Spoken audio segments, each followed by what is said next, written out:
What if the secret to success isn't IQ or luck, but your ability to read people like a book? This audiobook reveals the hidden art of social intelligence, the skill that shapes influence, connection, and power. Master it, and you'll never see the world the same again. Introduction. What if I told you the secret to unlocking every door in your personal and professional life isn't raw intelligence, charisma, or even luck, but something far more potent and shockingly underdeveloped? Imagine being able to walk into any room and instinctively know what everyone is feeling, who holds the power, and exactly what to say to spark connection, trust, and influence. Now imagine being able to do that consistently with bosses, partners, strangers, and friends. That skill? It's called social intelligence, and if you're not actively developing it, you're already falling behind. We live in a world saturated with information, but starving for connection. In an age of AI, automation, and algorithm-driven everything, the one thing that can't be replicated by machines, at least not authentically, is our ability to understand, empathize with, and respond to other human beings.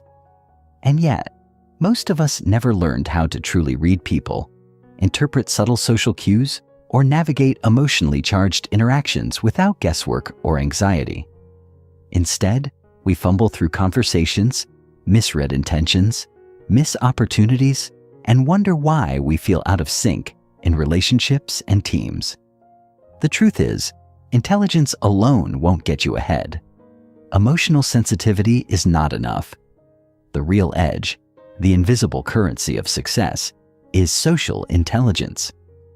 Let's get one thing straight from the outset. Social intelligence is not the same as emotional intelligence. Emotional intelligence is about knowing your own emotions and managing them.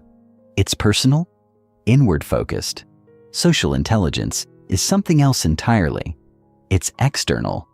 It's about how you perceive, interpret, and respond to others. It's about recognizing the emotions and intentions behind people's words, their silences, their body language. It's the uncanny ability to read a room, to know when to speak and when to listen, when to push and when to pause. Social intelligence is what makes some people magnetic, while others are forgettable. It's why some leaders inspire loyalty and others struggle with disengaged teams. It's why some individuals build powerful networks effortlessly, while others remain invisible in the crowd. Here's the twist most people don't realize. Social intelligence isn't fixed. It's not a gift bestowed at birth to a lucky few. It's a skill. And like any skill, it can be learned, trained, and mastered. This book isn't about giving you surface-level tricks or vague, feel-good advice. It's a deep dive into the mechanics of social mastery, how to read people with precision, respond with confidence, and leave a lasting impression everywhere you go. You'll learn the unspoken rules that govern conversations, connection, and trust. You'll understand why you sometimes feel invisible, misunderstood, or drained in social situations, and how to turn that around. You'll gain frameworks that can be used in meetings, relationships, interviews, negotiations, and even high-stakes confrontations. Throughout these pages, we'll unpack the real-world applications of social intelligence in both your personal and professional life. You'll discover how to build instant rapport, how to navigate difficult personalities without losing your cool, how to decode hidden emotions behind facial expressions, and how to craft responses that disarm, engage, and empower. We'll dive into high-stakes scenarios, networking events, first dates, heated arguments, boardroom power plays, and break down what socially intelligent people do differently. Here's what's coming. You'll explore the psychological cues people don't talk about, but subconsciously react to. You'll learn how social dynamics work in both small groups and large organizations, and how to position yourself effectively within them. You'll gain insight into verbal and nonverbal communication, from vocal tone to micro expressions. And most importantly, you'll walk away with actionable techniques that don't just help you survive socially, but thrive.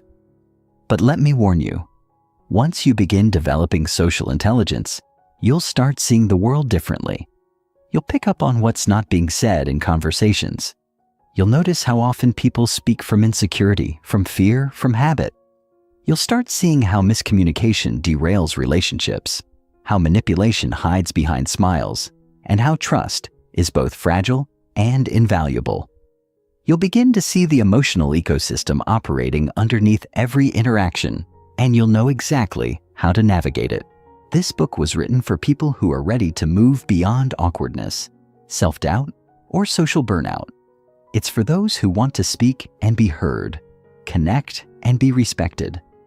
Whether you're introverted or extroverted, ambitious or anxious, rising in your career or rebuilding your confidence, you're in the right place. Because developing social intelligence is not about changing who you are. It's about unlocking your most effective, influential self. And in today's world, that's not just a nice to have, it's a must-have. So here's the challenge. What if, by the time you finish this book, you could walk into any situation, any conversation, and know with certainty how to connect, lead, and influence?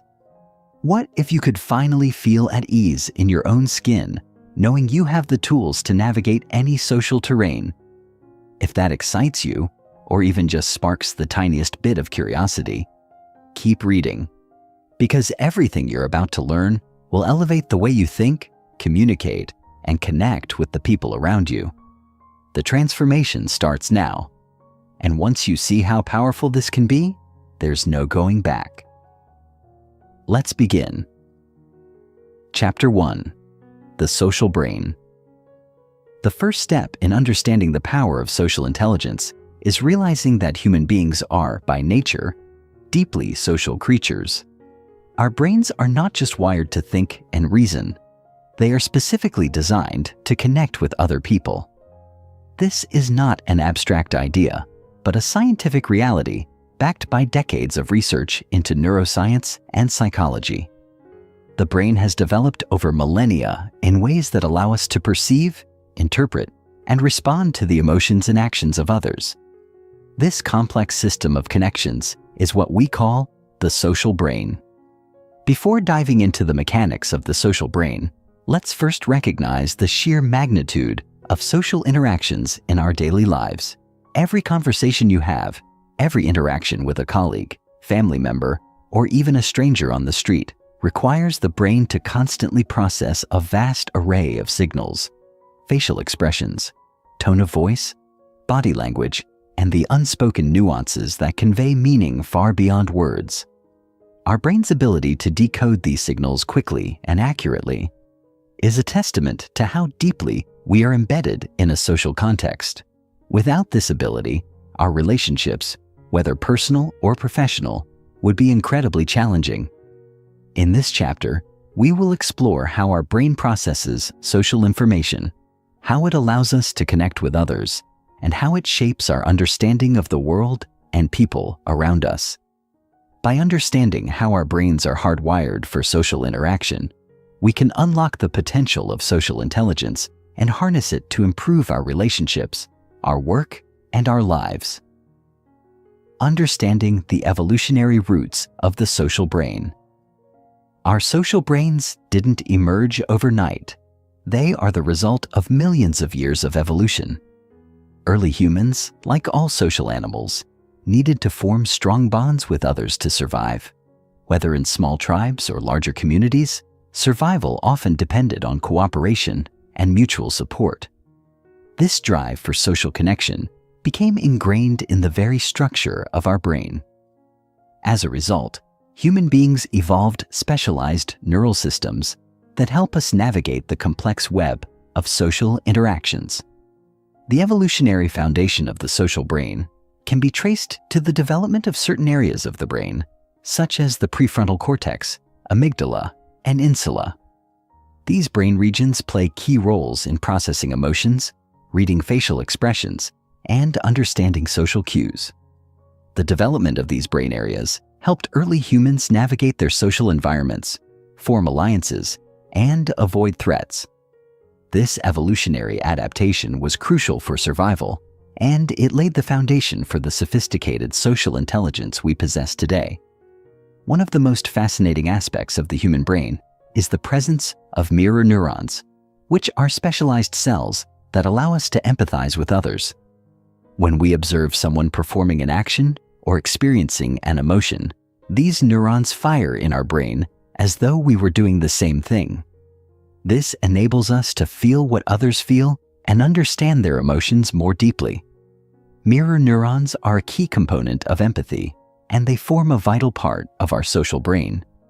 This neural mechanism allows us to connect with others on a deeply emotional level, and it is the basis for the powerful sense of shared experience that forms the foundation of human relationships. The role of the prefrontal cortex, a social decision maker. One of the most critical brain regions involved in social intelligence is the prefrontal cortex, PFC, the area at the front of the brain that is responsible for higher-level thinking, decision-making, and self-regulation. This area of the brain helps us make decisions based not only on logic, but also on social and emotional considerations. The PFC is what allows us to weigh social consequences, to choose behaviors that align with our values, and to regulate our impulses in social settings.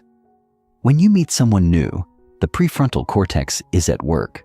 It's not just analyzing what that person is saying, but also interpreting their body language, facial expressions, and the tone of their voice.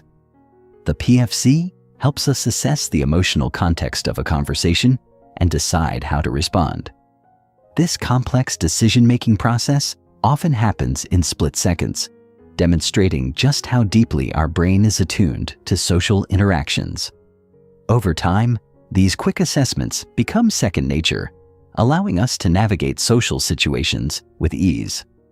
The prefrontal cortex also plays a role in managing social relationships. It helps us maintain self-control in difficult social situations, whether it's restraining from saying something inappropriate or recognizing when to speak up in a group conversation. It helps us understand the emotional landscape of a situation and decide how best to engage with others. The prefrontal cortex's ability to process social information is what allows us to navigate the complexities of group dynamics, whether at work or in personal relationships. The amygdala, the emotional signal center. Another key player in the social brain is the amygdala, the brain's emotional alarm system. The amygdala is responsible for detecting threats in our environment and triggering the appropriate emotional response. This could be a feeling of fear when encountering danger or joy when seeing a loved one. But the amygdala's role extends beyond basic survival instincts. It also plays a significant role in social interactions. In social situations, the amygdala helps us process the emotional signals of others. When we see someone's facial expression, hear the tone of their voice, or observe their body language, the amygdala helps us interpret those signals and decide how to react. For example, if someone is smiling and speaking warmly, the amygdala signals that the person is approachable and friendly. Conversely, if someone is frowning or crossing their arms, the amygdala may alert us to potential hostility or discomfort. These rapid emotional responses are crucial for navigating social situations quickly and efficiently. Interestingly, the amygdala is also involved in the process of social learning. It helps us remember emotional experiences and associate them with certain people or situations. This learning process is essential for building social intelligence. Over time, as we have more social experiences, the amygdala helps us refine our ability to understand and respond to the emotions of others. This learning process allows us to adapt our social behaviors, becoming more attuned to the needs and feelings of those around us. The insula, a gateway to empathy. The insula, a region deep within the brain, plays a crucial role in empathy. It is responsible for processing bodily sensations and emotions, and it helps us feel the emotional states of others. The insula's role in empathy can be understood through its involvement in processing feelings like pain, disgust, and pleasure, emotions that we often experience when interacting with others. When we observe someone in distress or suffering, the insula activates, allowing us to feel a sense of shared emotion. This neural mechanism helps us empathize with others, forming the foundation of compassionate behavior. The insula is also involved in social decision-making, as it helps us assess the emotional consequences of our actions. It plays a role in moral decision-making, allowing us to consider how our behaviors affect the well-being of others. In this way, the insula is critical to our ability to connect with others on a deep emotional level. It enables us to recognize the emotional states of those around us and respond in ways that promote empathy and understanding. The insula's function is central to social intelligence, as it allows us to tune into the feelings of others and react appropriately. The brain's social architecture is incredibly complex, but it's also remarkably efficient. From the prefrontal cortex that guides our decision-making, to the amygdala that processes emotional signals, to the insula that allows us to empathize with others. Every part of the brain plays a role in how we understand and respond to the people around us. This chapter has only begun to scratch the surface of how the brain processes social information. In the next sections, we'll explore how these neural systems work together to shape our behavior in social situations.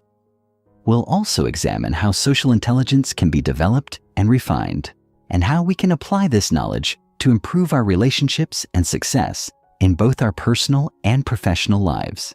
Understanding the social brain is the first step in mastering social intelligence. By recognizing how our brains are wired for connection, we can begin to appreciate the power of empathy, communication, and emotional awareness in building meaningful relationships. In the chapters that follow, we'll continue to explore the nuances of social intelligence, equipping you with the tools you need to connect with others in ways that are authentic, empathetic, and effective. Chapter 2: The Nature of Empathy. Defining empathy and its role in human connection. Empathy is often referred to as the ability to understand and share the feelings of another person. But empathy is more than just feeling for someone else. It's a complex and dynamic process involving both emotional and cognitive components. It's the cornerstone of our social intelligence, a key ingredient that enables us to forge strong, meaningful connections with the people around us. In simple terms, empathy is what allows us to put ourselves in someone else's shoes, to feel what they're feeling, and to respond in a way that is supportive and compassionate. When someone shares their grief with us, empathy allows us to feel their sadness.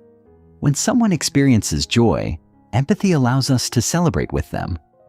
It is, in many ways, the thread that binds us to others, allowing us to relate to their emotions and experiences. However, empathy is not a one-size-fits-all concept. It comes in various forms, from the deep emotional resonance we feel when someone close to us is in pain to the more cognitive understanding of someone's emotions in a less personal context. While empathy can feel automatic, it is a skill, one that is shaped by both biology and experience. In this chapter, we will explore the multiple dimensions of empathy, how it works in the brain, and how it influences our social interactions. The emotional and cognitive components of empathy. Empathy is commonly divided into two components: emotional empathy and cognitive empathy. Emotional empathy refers to the capacity to directly feel another person's emotions. When someone else is sad, we might feel sadness as well. This form of empathy involves our ability to sense and resonate with the emotional states of others.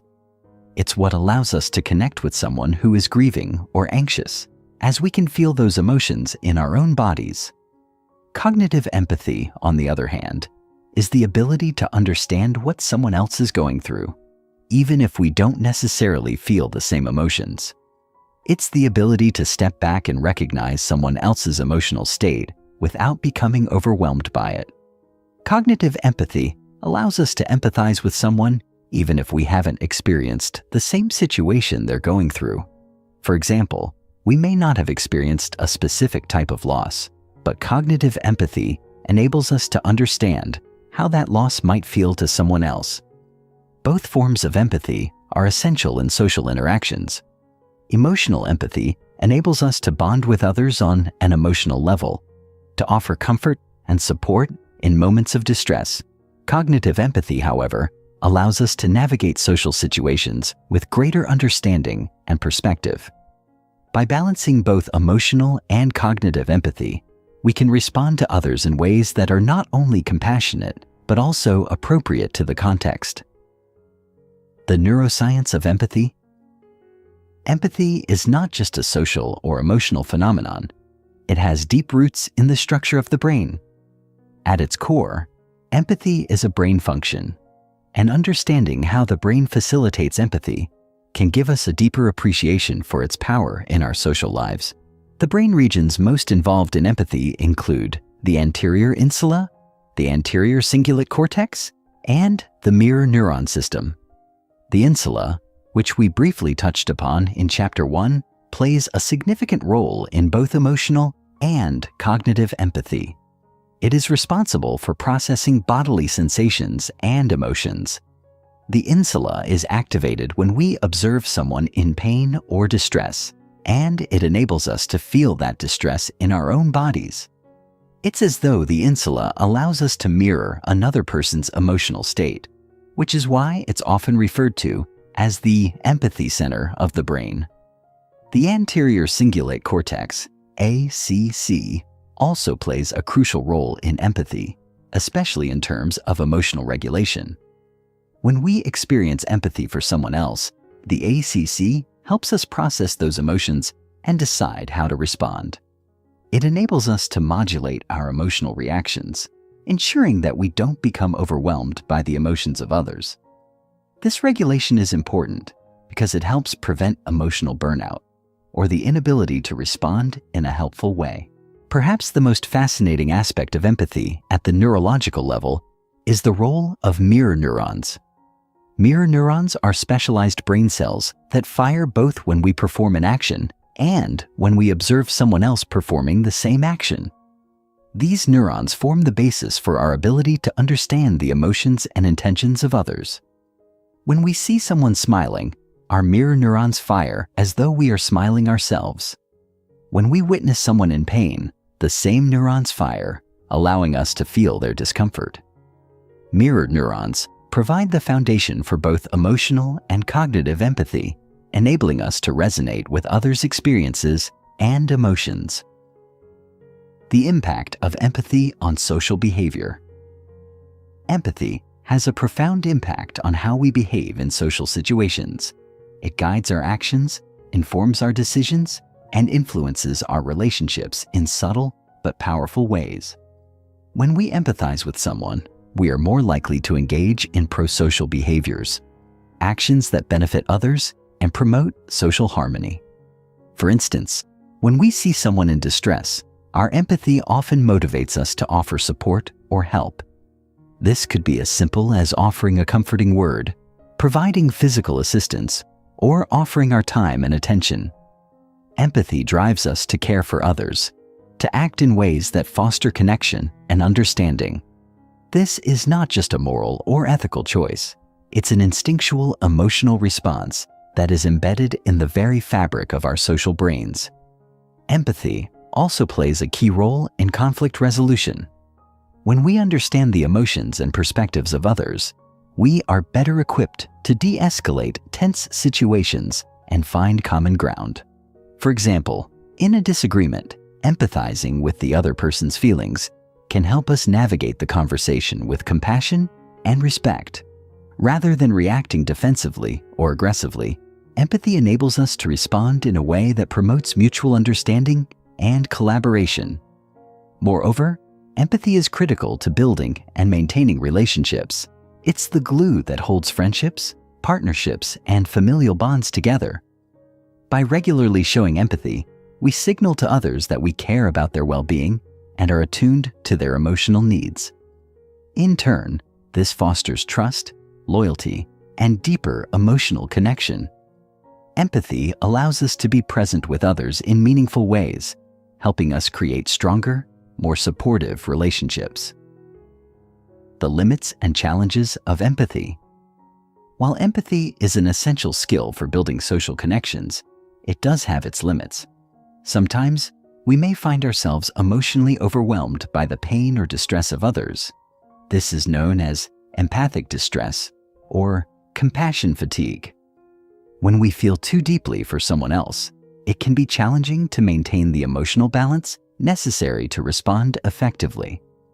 Empathy fatigue is particularly common among caregivers, social workers, and those in professions that require constant emotional engagement with others. Over time, this emotional exhaustion can lead to burnout and even a diminished capacity to empathize with others. It's important, therefore, to develop the ability to regulate our emotional responses and practice self-care. Another challenge is the potential for empathy gaps in certain social contexts. For instance, when we are interacting with people who have different backgrounds, experiences, or perspectives from our own, it can be difficult to fully empathize with their feelings or needs. Cultural differences, for example, can create barriers to empathy, as we may not fully understand or relate to the experiences of others. In such situations, cognitive empathy, understanding others' emotions from an intellectual standpoint, becomes especially valuable. By actively seeking to understand someone's perspective, even if we don't feel the same emotions, we can still engage empathetically. Cultivating and expanding empathy. Empathy, like any other skill, can be cultivated and strengthened over time. Developing empathy requires both practice and mindfulness. It's not something that just happens naturally. It's a conscious effort to tune into the emotions of others and respond with care and understanding. One way to cultivate empathy is through active listening. When we truly listen to others, without judgment or distraction, we create space for them to express their emotions and experiences. This deep listening helps us understand their feelings on a more profound level, which, in turn, strengthens our empathetic responses. Active listening involves not only hearing the words, but also paying attention to the tone of voice, body language, and emotional cues. It's about being present and fully engaged in the conversation. Another way to cultivate empathy is through perspective taking. This involves making a conscious effort to see the world through another person's eyes. It's about trying to understand their thoughts, feelings, and experiences, even if we don't share them. Perspective taking is a powerful tool for expanding our empathy, as it helps us understand people who are different from us, whether culturally, socially, or emotionally. Finally, practicing empathy involves self-reflection and self-awareness. By regularly reflecting on our own emotional responses and recognizing when we might be disconnected from others, we can become more attuned to the needs of those around us. Empathy is not just about understanding others. It's also about understanding ourselves and how our emotions influence our interactions. Empathy is at the core of social intelligence. It allows us to connect with others on a deep emotional level, fostering trust, compassion, and mutual understanding. Empathy enables us to respond appropriately to the emotions of others, promoting positive interactions and relationships. It drives pro-social behaviors, enhances communication, and helps us navigate complex social situations with sensitivity and insight. As we've seen in this chapter, empathy is a multifaceted skill that involves both emotional and cognitive components. It is supported by key brain regions like the insula, anterior cingulate cortex, and mirror neuron system. But while empathy is an innate capacity, it is also a skill that can be developed and refined over time. By cultivating empathy, we can enhance our social intelligence and create stronger, more meaningful connections with the people around us. Chapter 3. The Power of Nonverbal Communication. We all know the importance of words in communication, but research shows that up to 93% of communication is nonverbal. This includes facial expressions, body language, posture, tone of voice, and even subtle changes in our behavior that can convey powerful messages, often without us even being aware of it. Nonverbal communication is an essential element of how we understand and connect with others. It operates on a level far deeper than words, often revealing more about our feelings, intentions, and emotions than we may intend to express verbally. The human brain is highly tuned to pick up on these nonverbal signals. From the tilt of a head to the way a person stands, our brains are constantly processing a flood of nonverbal cues. Understanding these cues is critical for building strong relationships, both personally and professionally. As we delve into the intricacies of nonverbal communication, we will see how vital it is to our ability to navigate social interactions, foster empathy, and develop social intelligence. In this chapter, we'll explore the different types of nonverbal communication and the underlying psychological principles that govern them. By understanding how nonverbal communication works, we can learn to interpret others' emotions and intentions more accurately, while also being mindful of the signals we send to others. The basics of nonverbal communication. Nonverbal communication includes a wide array of signals and behaviors. Some of the most common forms of nonverbal communication include 1. Facial expressions. Our faces are incredibly expressive, conveying a wide range of emotions, from joy and surprise to sadness and anger. In fact, facial expressions are one of the most universally understood forms of nonverbal communication, transcending cultural boundaries. Research by psychologist Paul Ekman shows that people around the world are able to recognize basic emotions, such as happiness, anger, fear, sadness, surprise, and disgust, based on facial expressions alone. The key to understanding facial expressions is recognizing the subtle movements of the muscles around the eyes, mouth, and forehead. For example, a genuine smile, also known as a Duchenne smile, involves the activation of both the mouth and the eyes. On the other hand, a forced or fake smile typically only involves the mouth. Being able to recognize these subtle differences can enhance our ability to understand the emotional state of others. 2. Body language and posture. Our bodies convey a wealth of information, often unconsciously. The way we sit, stand, or move can communicate confidence, anxiety, openness, defensiveness, or even aggression. Open body language, such as standing tall with shoulders back and arms uncrossed, signals confidence and approachability. In contrast, closed body language, such as crossed arms, hunched shoulders, or avoiding eye contact, can indicate discomfort, defensiveness, or lack of interest. Posture is also a key component of nonverbal communication.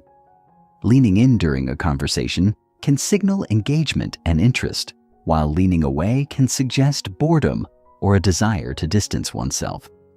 The way we position our bodies in relation to others can reveal a lot about the level of comfort, power dynamics, and emotional connection we have with those around us. 3. Gestures.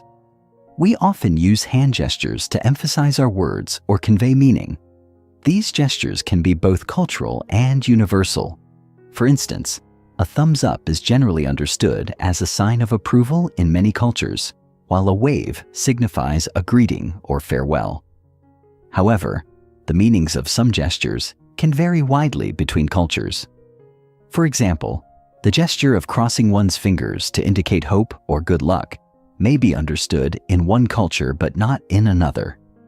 The frequency, intensity, and type of gestures we use can also reveal our emotional state. Nervousness may cause someone to fidget or make repetitive gestures, while confidence can be shown through deliberate, expansive hand movements. 4. Eye contact. Eye contact is one of the most powerful forms of nonverbal communication. It is often said that the eyes are the windows to the soul, and this is because they convey so much information about how we're feeling. A prolonged gaze can communicate interest, affection, or even dominance, while avoiding eye contact may indicate shyness, dishonesty, or discomfort. Cultural differences also play a significant role in the interpretation of eye contact.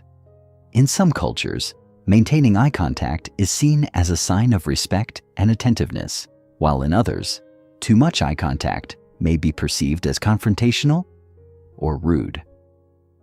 5. Tone of voice and paralanguage. The way we say something can be just as important as what we say.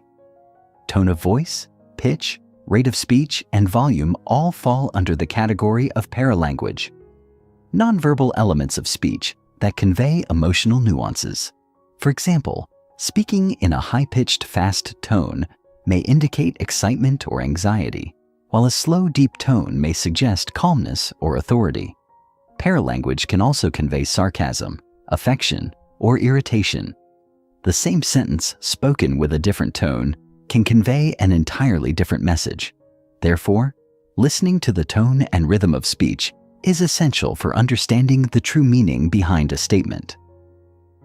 The psychological mechanisms behind nonverbal communication. The power of nonverbal communications lies in its deep connection to the emotional and psychological processes of the brain. Nonverbal cues are processed by several brain areas, including the amygdala, prefrontal cortex, and insula, all of which play important roles in emotional processing, empathy, and decision-making. 1. The amygdala and emotional response. The amygdala is responsible for processing emotions, particularly fear and threat detection. When we observe nonverbal cues, such as a tense posture or a frown, the amygdala quickly assesses whether these signals are positive or negative. It triggers an emotional response based on that assessment, which helps us determine how to react. For instance, if we see someone frowning or avoiding eye contact, the amygdala may interpret that as a sign of disinterest or discomfort, prompting us to adjust our approach accordingly. 2. The prefrontal cortex and social processing. The prefrontal cortex plays a crucial role in evaluating social situations and regulating our responses. When we observe nonverbal cues, the prefrontal cortex helps us make decisions about how to act in the context of the relationship or environment. For example, if someone is displaying closed body language, the prefrontal cortex may prompt us to take a more empathetic or cautious approach, rather than being confrontational or overly assertive. 3. The insula and empathy. The insula is involved in processing bodily sensations and emotions, particularly those related to empathy. When we observe someone's nonverbal cues, such as a sad facial expression or tense body posture, the insula helps us resonate with those emotions and understand what the person is feeling. This connection between the insula and nonverbal communication is central to our ability to empathize with others and respond in a compassionate way. The role of nonverbal communication in building trust and rapport. Nonverbal communication plays a critical role in the development of trust and rapport. Trust is the foundation of all meaningful relationships, and nonverbal cues are often the first indicators of trustworthiness or distrust. A warm smile, a firm handshake, or an open posture can immediately signal trustworthiness, while a lack of eye contact, crossed arms, or fidgeting may suggest discomfort or dishonesty. One of the most important aspects of nonverbal communication is its ability to create a sense of connection. When we mirror another person's body language, posture, or gestures, known as mirroring or matching, we subconsciously signal to them that we are on the same wavelength. This mirroring behavior is a natural way to build rapport and trust. It signals empathy and understanding, which are essential for establishing a positive connection. In addition, nonverbal communication can enhance the effectiveness of verbal communication. When our nonverbal cues align with our words, they create a sense of coherence and authenticity. For example, when someone says they're happy to see you, but their arms are crossed and they avoid eye contact, the message may feel insincere. In contrast, when someone's verbal message is reinforced with open body language, a warm smile, and direct eye contact, the message feels genuine and trustworthy. How to improve your nonverbal communication skills. Becoming more aware of your own nonverbal communication and learning to read others' cues is a powerful way to improve your social intelligence. Here are a few strategies to enhance your nonverbal communication skills. 1. Increase awareness. Start by paying attention to your own body language. Are you conveying openness, warmth, and interest through your posture, facial expressions, and gestures? Are you maintaining appropriate eye contact? Becoming more mindful of your own nonverbal cues allows you to control how others perceive you and helps you engage more authentically in social interactions. 2. Observe others. Pay attention to the nonverbal cues of the people around you. Notice their facial expressions, posture, and tone of voice. Try to interpret their emotions and intentions based on these cues. This will help you become more attuned to others' feelings, making it easier to respond empathetically. 3. Practice active listening. Nonverbal communication is not just about what you express, but also about what you perceive. Active listening involves not only hearing the words someone says, but also paying attention to their tone, body language, and facial expressions. By fully engaging in the conversation, you'll be able to respond more thoughtfully and empathetically. Nonverbal communication is an essential component of social intelligence. It allows us to convey emotions, establish trust, and connect with others on a deep level. By becoming more aware of our own nonverbal cues and learning to read the signals of others, we can enhance our ability to navigate social situations, build stronger relationships, and communicate more effectively. Chapter 4. Emotional intelligence and its role in social interactions. The concept of emotional intelligence, EQ, refers to the ability to recognize, understand, and manage our own emotions, as well as the ability to recognize, understand, and influence the emotions of others. Unlike intellectual intelligence, IQ, which primarily focuses on cognitive abilities and problem-solving skills, emotional intelligence emphasizes emotional awareness, empathy, and interpersonal skills. It is a concept that was popularized by psychologist Daniel Goleman in the mid-1990s and has since become recognized as a key factor in personal and professional success. Emotional intelligence is fundamental to effective communication and social interactions because it helps us navigate the complex web of emotions that underlie most human behavior. EQ affects how we perceive ourselves and others, how we react to situations, and how we relate to people on a deeper level. Emotional intelligence is composed of several core components that work together to enhance our social and emotional functioning. The first component of emotional intelligence is self-awareness. Self-awareness is the ability to recognize and understand our own emotions, as well as their impact on our thoughts and behaviors.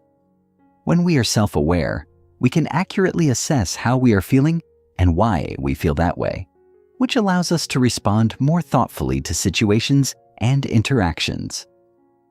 Self-awareness also enables us to identify our strengths and weaknesses, helping us make better decisions and take more appropriate actions in both personal and professional settings.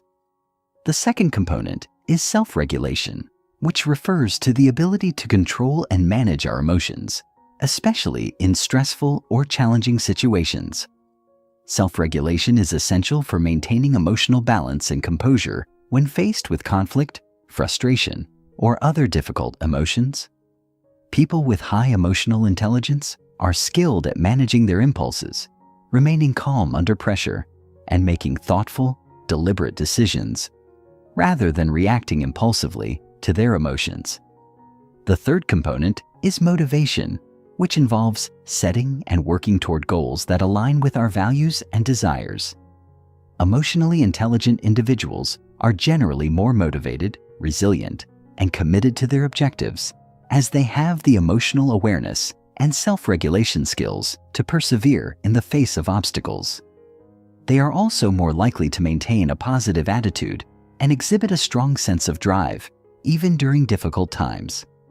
The fourth component is empathy, which is the ability to understand and share the feelings of others.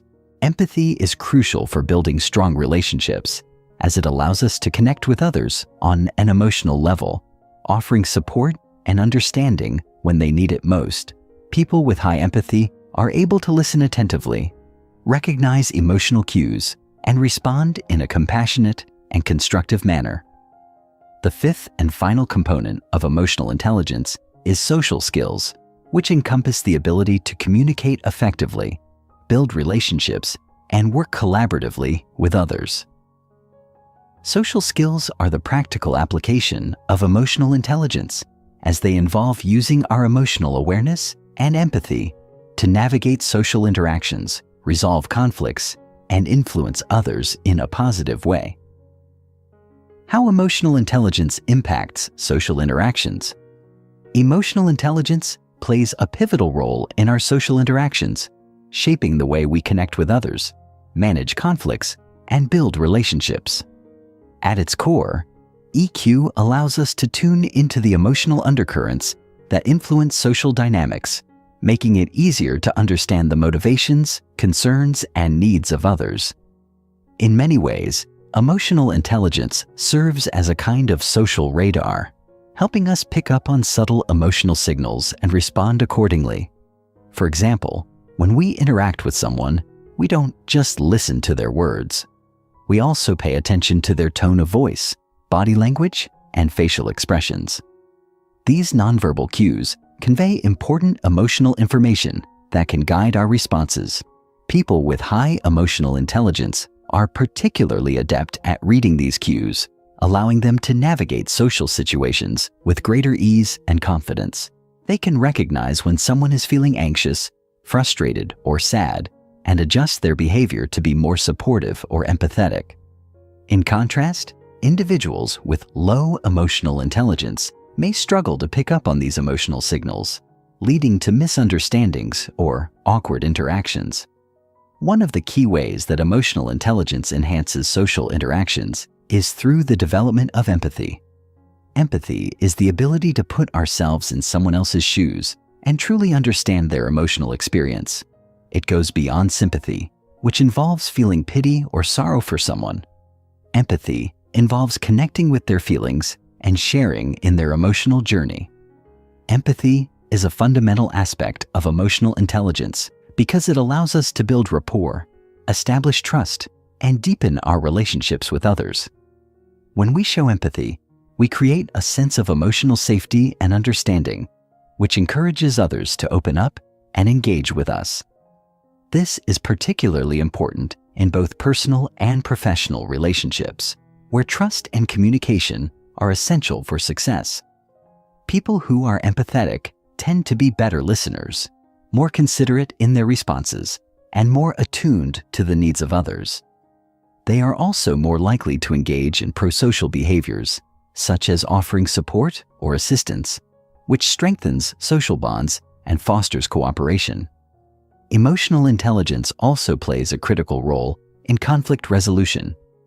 In any social interaction, disagreements and conflicts are inevitable. However, the way we handle these conflicts can make a significant difference in the outcome.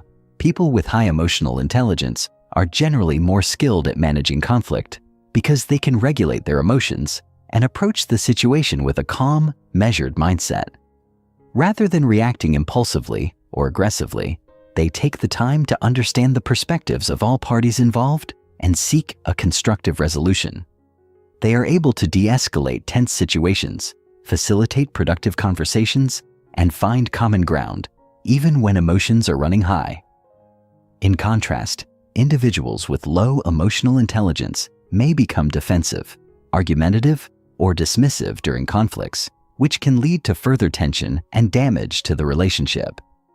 By understanding and managing our emotions, we are better equipped to navigate disagreements in a way that promotes collaboration and mutual respect. Furthermore, Emotional intelligence is crucial for building and maintaining positive relationships, both personally and professionally. Relationships are built on trust, communication, and mutual respect, and emotional intelligence enhances all of these components. When we are emotionally intelligent, we are more likely to communicate effectively, show empathy, and handle conflicts constructively, all of which contribute to stronger, more resilient relationships. In a professional context, emotional intelligence is particularly valuable as it helps individuals collaborate more effectively, lead teams with greater skill, and navigate complex social dynamics in the workplace. Leaders with high emotional intelligence are more likely to inspire loyalty, motivate their teams, and create a positive work environment. They are also better at managing stress and staying focused under pressure, which allows them to make better decisions and lead by example. Emotional intelligence is also important for networking and building connections, as it enables individuals to connect with others on a personal level and build rapport quickly. The benefits of emotional intelligence. The benefits of emotional intelligence are vast and far-reaching. Research has shown that individuals with high emotional intelligence tend to experience greater success in both their personal and professional lives. They are more likely to have fulfilling relationships, higher levels of job satisfaction, and better overall mental health. This is because emotional intelligence allows us to better manage our emotions, navigate social situations, and build stronger, more supportive relationships. People with high EQ are also more likely to be resilient in the face of adversity, as they are able to regulate their emotional responses to stress and maintain a positive outlook. This resilience is particularly important in today's fast-paced, often unpredictable world, where change and uncertainty are constants. In addition to improving personal and professional relationships, emotional intelligence is also linked to improved physical health. Studies have found that individuals with high emotional intelligence are less likely to experience stress-related health problems, such as high blood pressure or heart disease. This is likely because emotional intelligence helps individuals manage their emotions in a healthy way, reducing the harmful effects of chronic stress. By learning to regulate our emotions, we can lower our stress levels, improve our immune system function, and enhance our overall well-being. Another key benefit of emotional intelligence is its role in enhancing leadership skills. Leaders with high emotional intelligence are better equipped to inspire and motivate their teams, resolve conflicts, and foster a positive work culture. They are also more adept at understanding the emotional needs of their employees and providing the support and guidance necessary for success. Research has shown that emotionally intelligent leaders are more likely to earn the trust and respect of their employees, which leads to higher levels of engagement, productivity, and job satisfaction. Additionally, emotional intelligence helps leaders navigate the complexities of decision-making, as it enables them to consider the emotional impact of their choices on others. How to develop emotional intelligence. While emotional intelligence may come more naturally to some individuals, it is a skill that can be developed and strengthened over time. The process of improving emotional intelligence involves building self-awareness, practicing emotional regulation, and developing empathy and social skills. Here are some strategies to help you enhance your emotional intelligence. 1. Practice self-reflection. Self-awareness is the foundation of emotional intelligence, and it begins with self-reflection. Take time each day to reflect on your emotions, thoughts, and behaviors. Ask yourself how you felt during different interactions, what triggered those emotions, and how your reactions affected the outcome of the situation. Journaling can be a helpful tool for self-reflection, as it allows you to process your thoughts and emotions in a constructive way. 2. Regulate your emotions. Emotional regulation is a skill that can be developed through mindfulness and relaxation techniques. Practice techniques such as deep breathing, meditation, or progressive muscle relaxation to help you stay calm and focused in stressful situations. By learning to manage your emotions, you can reduce impulsive reactions and respond more thoughtfully to challenges. 3. Develop empathy. Empathy is a key component of emotional intelligence, and it can be cultivated through active listening and perspective taking. Practice listening attentively to others without interrupting or judging. Try to understand their emotions and experiences and respond in a supportive and compassionate manner. 4. Enhance your social skills. Social skills are the practical application of emotional intelligence. To improve your social skills, focus on building rapport, resolving conflicts constructively, and communicating effectively. Practice being open, approachable, and assertive in your interactions with others. Emotional intelligence is a powerful tool that can transform the way we interact with others, manage our emotions, and navigate social situations. By developing our emotional intelligence, we can build stronger relationships, handle conflicts more effectively, and become more successful in both our personal and professional lives. EQ is not just about being aware of our emotions. It's about understanding the emotions of others, regulating our own emotional responses, and using this awareness to create positive, meaningful connections. As we continue to enhance our emotional intelligence, we unlock the potential to foster deeper relationships, improve our communication, and become more empathetic, compassionate individuals. Chapter 5. Mastering the Art of Communication. Understanding the importance of effective communication. Communication is often described as the backbone of all human relationships, whether personal or professional. It is the primary tool we use to express ourselves, connect with others, and navigate the complex web of emotions, ideas, and intentions that underpin our interactions. While many people may assume that communication is as simple as speaking and listening, it is far more nuanced than that. True communication involves the ability to convey ideas, emotions, and intentions clearly and effectively, while also being able to understand and respond to the messages others are sending. In fact, effective communication is a key determinant of success in nearly every aspect of life, whether it's fostering strong relationships, advancing in a career, or resolving conflicts. Without effective communication, misunderstandings, frustration, and isolation are likely to occur, often resulting in unnecessary conflict or disconnection. By mastering the art of communication, we can build better relationships, collaborate more efficiently, and navigate the challenges of daily life with greater ease. At its core, communication is a two-way process. It involves not only the transmission of information, but also the reception and interpretation of that information. The message being communicated can be verbal or nonverbal, and both forms play a crucial role in shaping the effectiveness of the communication. Verbal communication, which involves the use of words, is often the first thing we think of when we consider communication. However, research has shown that a significant portion of communication is nonverbal. Some estimates suggest that as much as 93% of communication is conveyed through nonverbal cues, including body language, facial expressions, tone of voice, and gestures.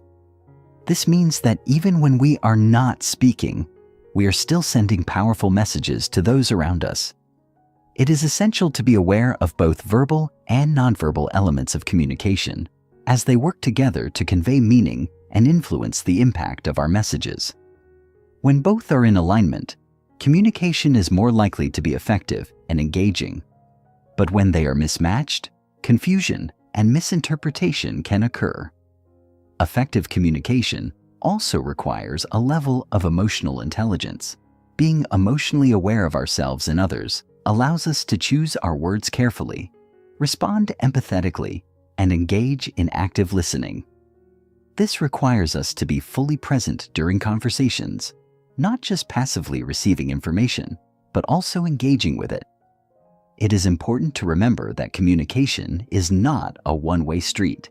It is a dynamic interaction where both parties are involved in the exchange. Active listening is a critical component of effective communication. It goes beyond hearing words to fully understanding and processing the message being delivered. This involves paying attention to the speaker's tone, body language, and emotional state, while also remaining open to their perspective. When we listen actively, we show that we value the other person's thoughts and feelings, which helps to build trust and rapport. Conversely, when we fail to listen attentively or are distracted during conversations, it can cause frustration, alienation, and a breakdown in communication. The elements of communication: words, tone, and body language. The elements of communication are multifaceted, and each component plays a crucial role in how messages are received and understood. Let's begin by looking at verbal communication, which involves the use of words to convey meaning. The choice of words is essential in shaping how a message is perceived. Words carry both denotative, literal meanings, and connotative, emotional or subjective meanings, and understanding the nuances of language is key to ensuring effective communication. For instance, the way we phrase something can influence whether it is interpreted as a positive or negative message. A simple phrase like, "I understand," can carry different meanings depending on the context, tone, and relationship between the people involved. The words we use can either enhance or undermine the message we are trying to communicate, so it is crucial to be mindful of our language choices. Tone of voice is another vital element of communication that can greatly impact the meaning of our words. Tone refers to the emotional quality of our voice, whether it's warm, cold, excited, frustrated, or indifferent. A speaker's tone can convey a wealth of information beyond the actual words being spoken. For example, saying, "I'm fine" in a flat monotone voice may suggest that the speaker is not actually fine and may be upset or frustrated. Conversely, saying "I'm fine" in an upbeat and warm tone conveys sincerity and assurance. Our tone can indicate our emotional state, intentions, and level of engagement in the conversation. When our tone is inconsistent with our words, it can lead to confusion or mistrust. Being mindful of our tone and ensuring that it aligns with the message we want to convey is essential for effective communication. Body language is perhaps the most powerful nonverbal aspect of communication.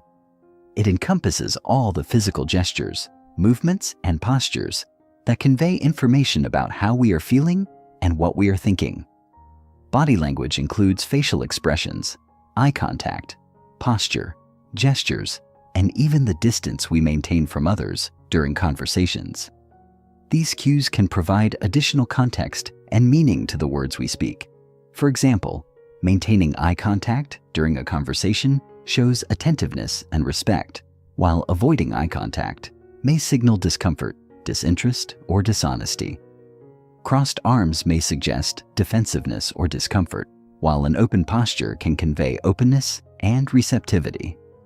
The way we position ourselves, our facial expressions, and our physical movements all send messages to the other person, whether consciously or unconsciously.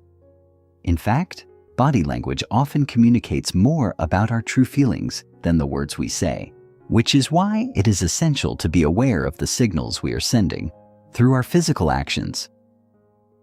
Active listening and its role in effective communication. One of the most crucial components of effective communication is active listening. Many people believe that communication is primarily about speaking, but the truth is that listening is just as, if not more, important. Active listening involves fully concentrating on the speaker, understanding their message, responding thoughtfully, and remembering what was said. It requires more than just hearing the words. It involves paying attention to the speaker's tone, body language, and emotional state, while also suspending judgment and providing feedback. Active listening is not about preparing our own response while the other person is speaking. It is about being fully present and engaged in the conversation. When we listen actively, we show that we respect the other person's perspective and value their input. This creates a sense of trust and connection, making the other person feel heard and understood. On the other hand, when we fail to listen actively by interrupting, zoning out, or simply waiting for our turn to speak, we risk alienating the other person and creating misunderstandings. Active listening involves several key techniques, including paraphrasing, summarizing, and asking clarifying questions. Paraphrasing involves restating what the speaker has said in our own words, which not only demonstrates that we are listening, but also provides an opportunity for the speaker to confirm or correct our understanding. Summarizing involves providing a brief recap of the main points of the conversation, which helps ensure that we have captured the key elements of the discussion. Asking clarifying questions is another important technique, as it shows that we are engaged and eager to understand the speaker's message more fully. By practicing these techniques, we can enhance our ability to listen actively and improve the overall quality of our communication. Nonverbal communication, the silent language of interaction. As previously mentioned, nonverbal communication plays a significant role in the way we convey messages and interpret others' behavior. Nonverbal cues, such as facial expressions, gestures, posture, and eye contact, often communicate more than words themselves. These cues can provide insight into a person's emotions, intentions, and attitudes, sometimes revealing more about what they are thinking or feeling than their spoken words.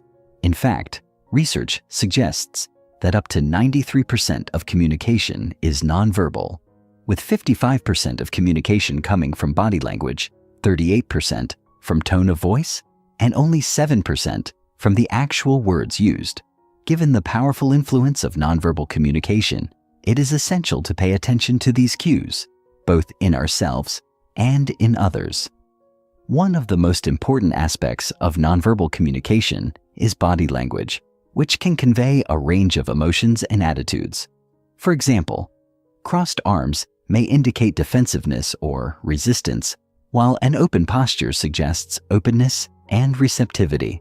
Similarly, a warm, genuine smile can convey friendliness and approachability, while a frown or scowl may indicate displeasure or anger. Eye contact is another crucial component of nonverbal communication. Maintaining eye contact shows attentiveness and respect, while avoiding eye contact can suggest discomfort, dishonesty, or disinterest. The way we position our bodies in relation to others also sends nonverbal messages. Standing or sitting with an open posture and leaning slightly forward can communicate interest and engagement, while turning away or crossing our arms may signal disengagement or discomfort. Enhancing your communication skills. To master the art of communication, it is essential to develop both verbal and nonverbal communication skills. Start by focusing on active listening, ensuring that you are fully present during conversations, and giving the speaker your undivided attention. Practice being mindful of your tone and body language, ensuring that they align with the message you are trying to convey. Pay attention to the nonverbal cues of others and learn to read the emotional undertones of a conversation. By improving your communication skills, you can foster stronger relationships, resolve conflicts more effectively, and enhance your overall social intelligence. Effective communication is the foundation of all successful relationships, both personal and professional. By mastering the art of communication, we can connect with others on a deeper level, build trust, and create an environment of mutual respect and understanding. Whether it's through our choice of words, tone of voice, or body language, every interaction we have is an opportunity to strengthen our social bonds and navigate the complexities of human interaction. By honing our communication skills and practicing active listening, we can improve our ability to connect, collaborate, and thrive in an increasingly interconnected world. Chapter 6: The Power of Empathy in Communication. Empathy is often described as the ability to understand and share the feelings of another. It is a cornerstone of emotional intelligence and it plays a vital role in communication. In fact, empathy is one of the key elements that distinguishes truly effective communicators from those who struggle to form meaningful connections. Without empathy, communication can become transactional, superficial, and even alienating. But when empathy is present, it creates a bridge between people, allowing for a deeper understanding and connection. Empathy helps us see beyond our own perspectives, inviting us to step into the shoes of others and perceive the world through their eyes. It allows us to listen not only to what is being said, but also to the underlying emotions, needs, and desires that might not be immediately visible. Empathy enhances our social intelligence by helping us respond in ways that are sensitive to the feelings of others, fostering mutual respect and trust. This chapter will delve deeper into the nature of empathy, its impact on communication, and practical ways to cultivate this essential skill. The first step in understanding empathy is recognizing that it goes beyond mere sympathy. While sympathy involves feeling pity or sorrow for someone else's misfortune, empathy requires a deeper level of connection. It's not just about feeling sorry for someone. It's about experiencing their emotions as if they were your own. This does not mean that we lose our own emotional perspective or become overwhelmed by the other person's feelings, but rather that we open ourselves up to understanding and sharing in their emotional experience. This deeper emotional resonance creates a powerful bond between people and strengthens relationships. In contrast, a lack of empathy can lead to misunderstandings, frustration, and emotional distance. Empathy requires us to listen attentively with both our minds and hearts, and to engage with the other person's emotions and experiences in a genuine and non-judgmental way. This allows us to respond thoughtfully, offering support, comfort, or validation as needed. It also opens the door to more effective problem solving, as we can better understand the underlying motivations and concerns of others. Empathy is not just about understanding others on an intellectual level. It also involves connecting with them emotionally. This emotional connection allows us to engage in more compassionate and authentic communication. For example, when someone is going through a difficult time, simply offering words of comfort can sometimes feel empty if they are not backed by a genuine understanding of what the person is feeling. On the other hand, when we empathize with the person's emotions, we are able to offer words and actions that are grounded in compassion, and we are more likely to offer support that resonates with their needs.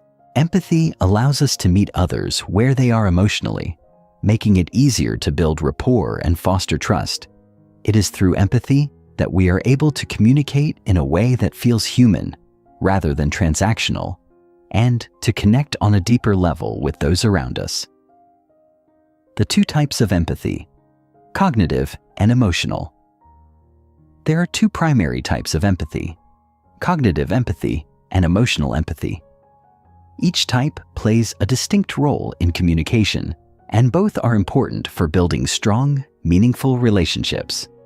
Understanding the differences between cognitive and emotional empathy can help us develop a more nuanced approach to our interactions with others. Cognitive empathy is the ability to understand another person's perspective or point of view.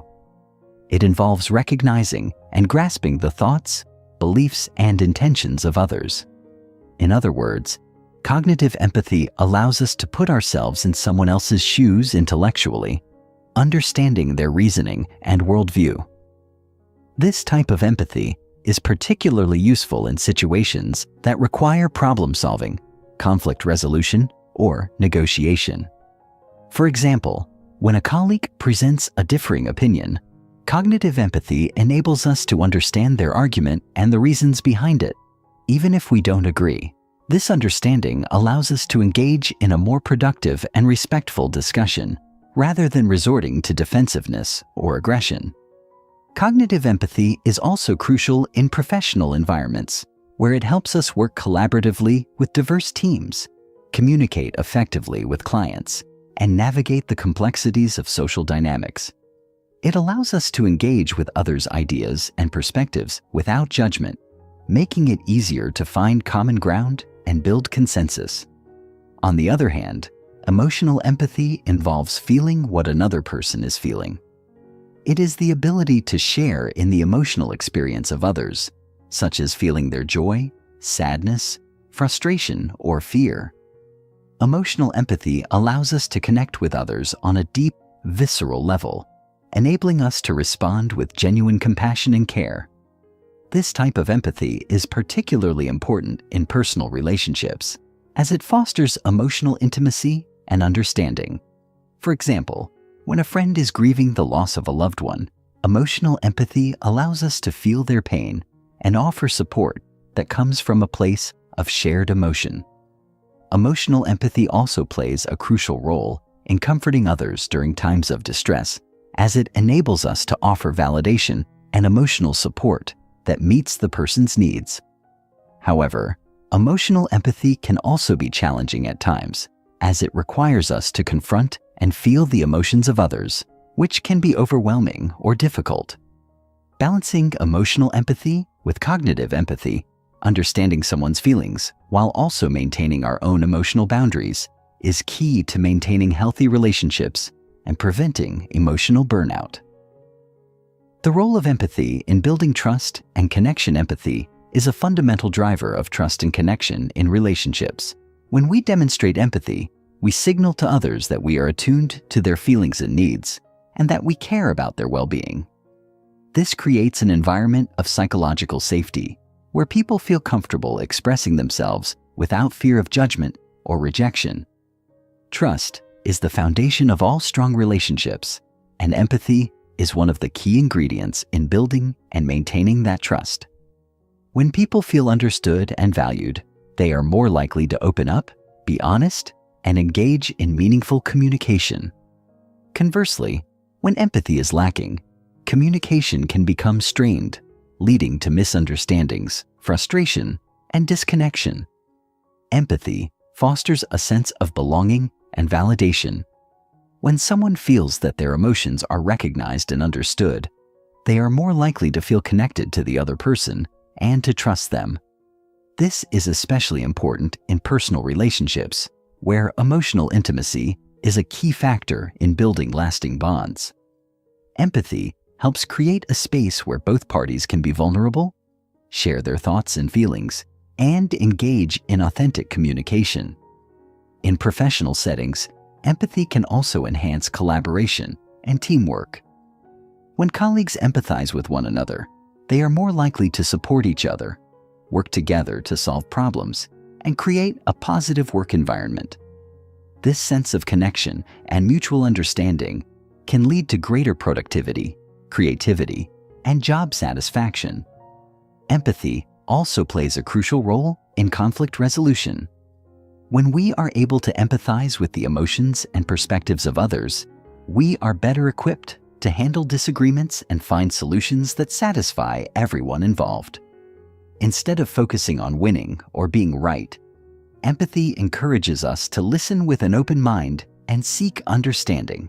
It helps us approach conflicts with a mindset of collaboration rather than confrontation, which can lead to more positive outcomes. Empathy enables us to recognize the underlying emotional needs that may be driving a conflict, allowing us to address these needs in a compassionate and constructive manner. How to cultivate empathy in everyday interactions. While some people may have a natural inclination toward empathy, it is a skill that can be cultivated with practice. Developing greater empathy requires us to be intentional about how we engage with others and to prioritize understanding their feelings and perspectives. The following are several practical strategies for cultivating empathy in everyday interactions. 1. Practice active listening. One of the most effective ways to demonstrate empathy is by listening actively. Active listening involves fully engaging with the speaker, paying attention to their words, tone, and body language. It also requires us to suspend judgment and refrain from interrupting or offering unsolicited advice. By listening attentively, we show that we value the other person's thoughts and feelings which fosters a sense of connection and trust. 2. Put yourself in others' shoes. Empathy requires us to step outside of our own perspective and consider the experiences and emotions of others. When engaging with someone, try to imagine what it would be like to walk in their shoes. What might they be feeling, thinking, or experiencing? This exercise helps us develop a deeper understanding of their point of view and allows us to respond with greater compassion. 3. Validate others' emotions. Sometimes, the most powerful way to demonstrate empathy is by simply acknowledging and validating another person's emotions. For example, if a friend is upset, saying, "I can see that you're really frustrated," can show that you recognize and respect their feelings. Validation helps people feel heard and understood, which can go a long way in strengthening relationships. 4. Be present and attentive. Empathy requires us to be present in the moment and to give our full attention to the person we are communicating with. Put away distractions, such as phones or other devices, and focus on the conversation at hand. Being present demonstrates that you value the other person and are committed to understanding their feelings. 5. Express compassion and support. Finally, empathy involves not just understanding, but also responding with compassion. Offer words of encouragement, comfort, or support that are appropriate to the situation. Whether it's offering a listening ear, a kind word, or a helping hand, expressing compassion helps to strengthen the bond between you and the other person. The challenges of empathy and how to overcome them. While empathy is an essential skill, it is not always easy to practice. There are several challenges that can make it difficult to empathize with others, including emotional exhaustion, biases, and cultural differences. For example, when we are emotionally drained or overwhelmed, it can be hard to muster the energy to empathize with others. In such cases, it's important to practice self-care and set boundaries to protect our emotional well-being. Additionally, we may have unconscious biases or assumptions that prevent us from truly understanding others, especially those who come from different backgrounds or perspectives. Overcoming these biases requires us to be open-minded, curious, and willing to challenge our own assumptions. By doing so, we can cultivate a deeper sense of empathy and connect with others on a more meaningful level. Empathy is the heart of effective communication and social intelligence. It allows us to build trust, foster understanding, and create deep, meaningful connections with others. Whether in personal relationships or professional settings, empathy is the key to navigating the complexities of human interaction with compassion and care. By practicing active listening, putting ourselves in others' shoes, and responding with validation and support, we can cultivate empathy and enhance our ability to communicate effectively. Chapter 7. Mastering Emotional Regulation in Interpersonal Dynamics.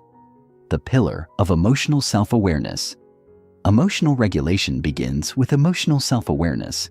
Before we can manage what we feel, we must be able to identify and understand our emotions with clarity and honesty. This awareness is not simply about labeling emotions with names like anger, sadness, joy, or anxiety. It is about tracing them to their roots, understanding their triggers, and becoming conscious of the narratives we attach to them. When we feel slighted in a conversation, are we truly angry at the other person's words? Or are we reacting to an old wound or a perceived threat to our identity? When we find ourselves suddenly shutting down emotionally, is it because we are disinterested in the topic or because we feel emotionally unsafe? Developing this depth of emotional self-awareness requires consistent reflection and an openness to examining our internal landscape without defensiveness. In social interactions, especially those that are high stakes or emotionally charged, this self-awareness becomes the compass by which we navigate. Without it, we are more likely to act on impulse, misread others' intentions, and respond in ways that damage relationships rather than heal or enhance them. Emotional awareness empowers us to pause, to assess, and to choose our responses with intentionality, rather than being swept away by reactive emotions. Emotional regulation as an intentional practice. Contrary to popular belief, emotional regulation is not about suppressing our emotions or pretending that they don't exist. Rather, it is the process of managing our emotional responses so that they are appropriate to the context and aligned with our goals. Regulation involves both understanding and channeling our emotions, choosing how and when to express them, and finding ways to process and release them that are healthy and constructive. It may mean taking a deep breath before speaking in a moment of frustration, or choosing to delay a response when emotionally triggered.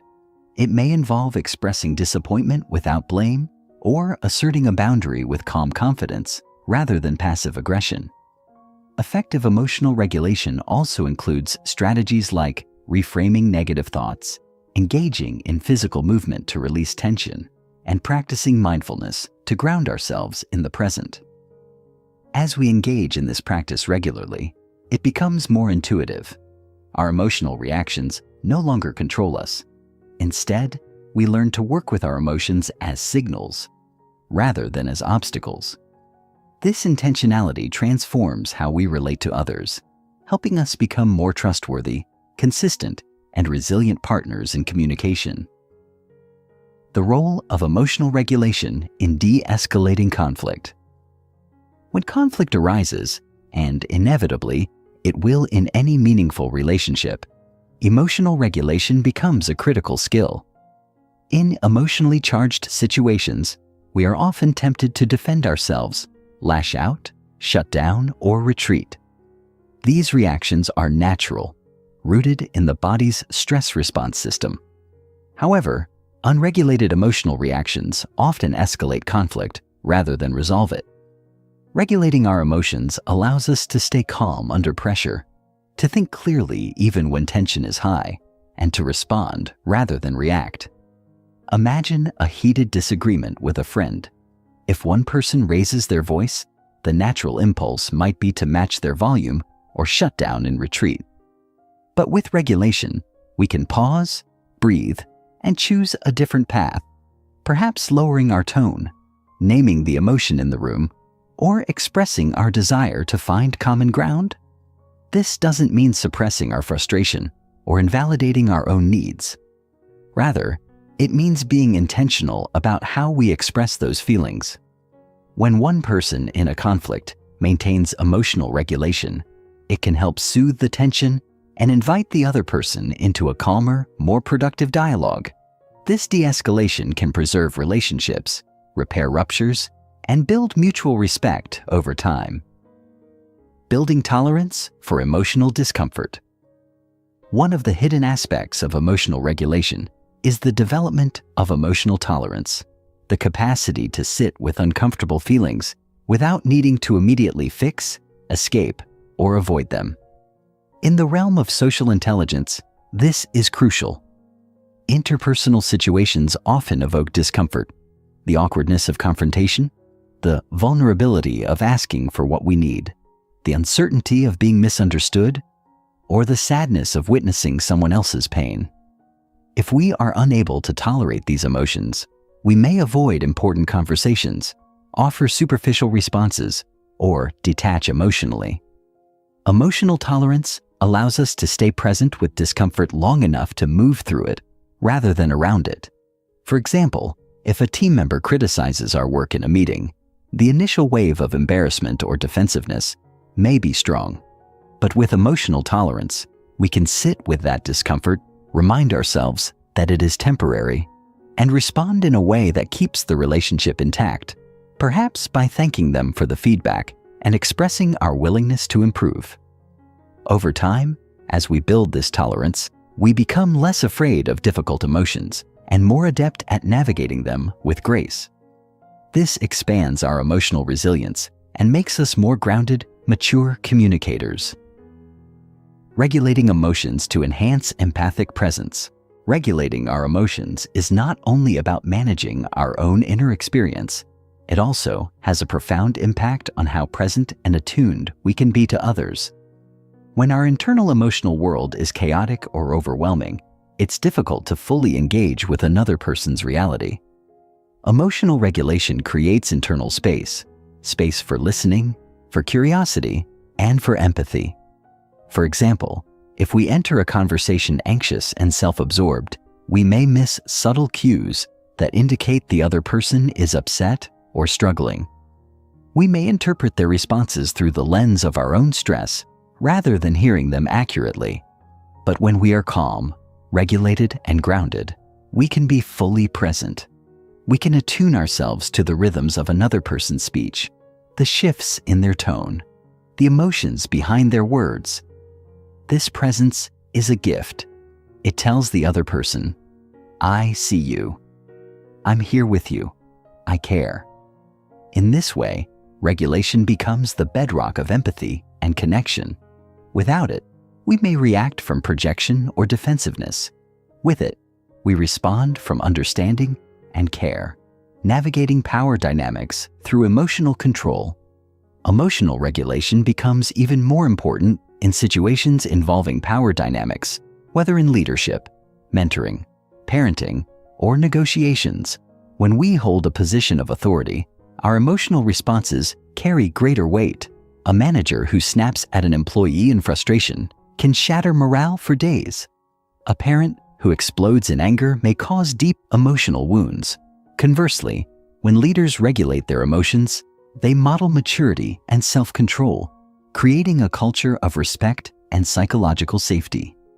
Emotional regulation in these contexts includes the capacity to remain steady in the face of provocation, to offer feedback without shaming, and to lead with calm clarity during crises. It also means managing one's own insecurities, ego, and fears so they don't bleed into communication. In negotiations, regulation helps maintain strategic thinking and emotional detachment. It enables us to advocate for our needs without aggression and to listen actively even when the stakes are high. Navigating power responsibly requires us to be deeply aware of our emotional impact and to regulate in a way that fosters equity, dignity, and trust. Training the brain for emotional regulation.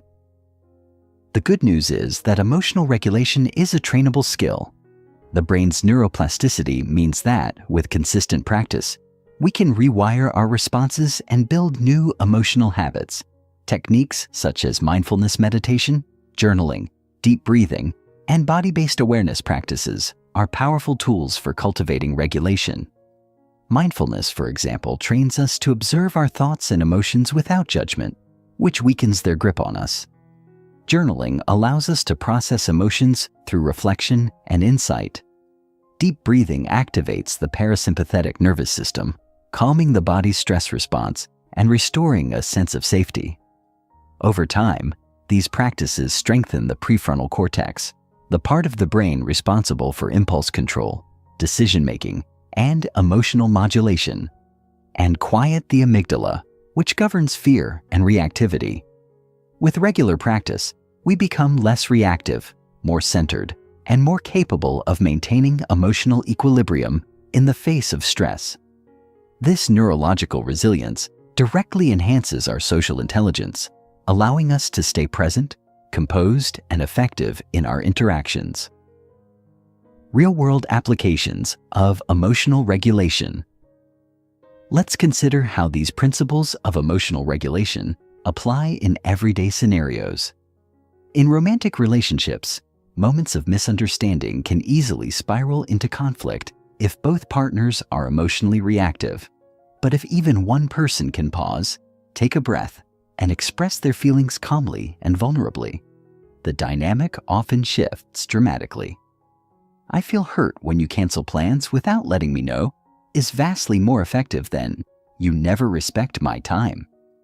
In the workplace, a leader who receives negative feedback might feel defensive, but if they can regulate that response, they might say, "I appreciate you being honest. I'd like to understand more."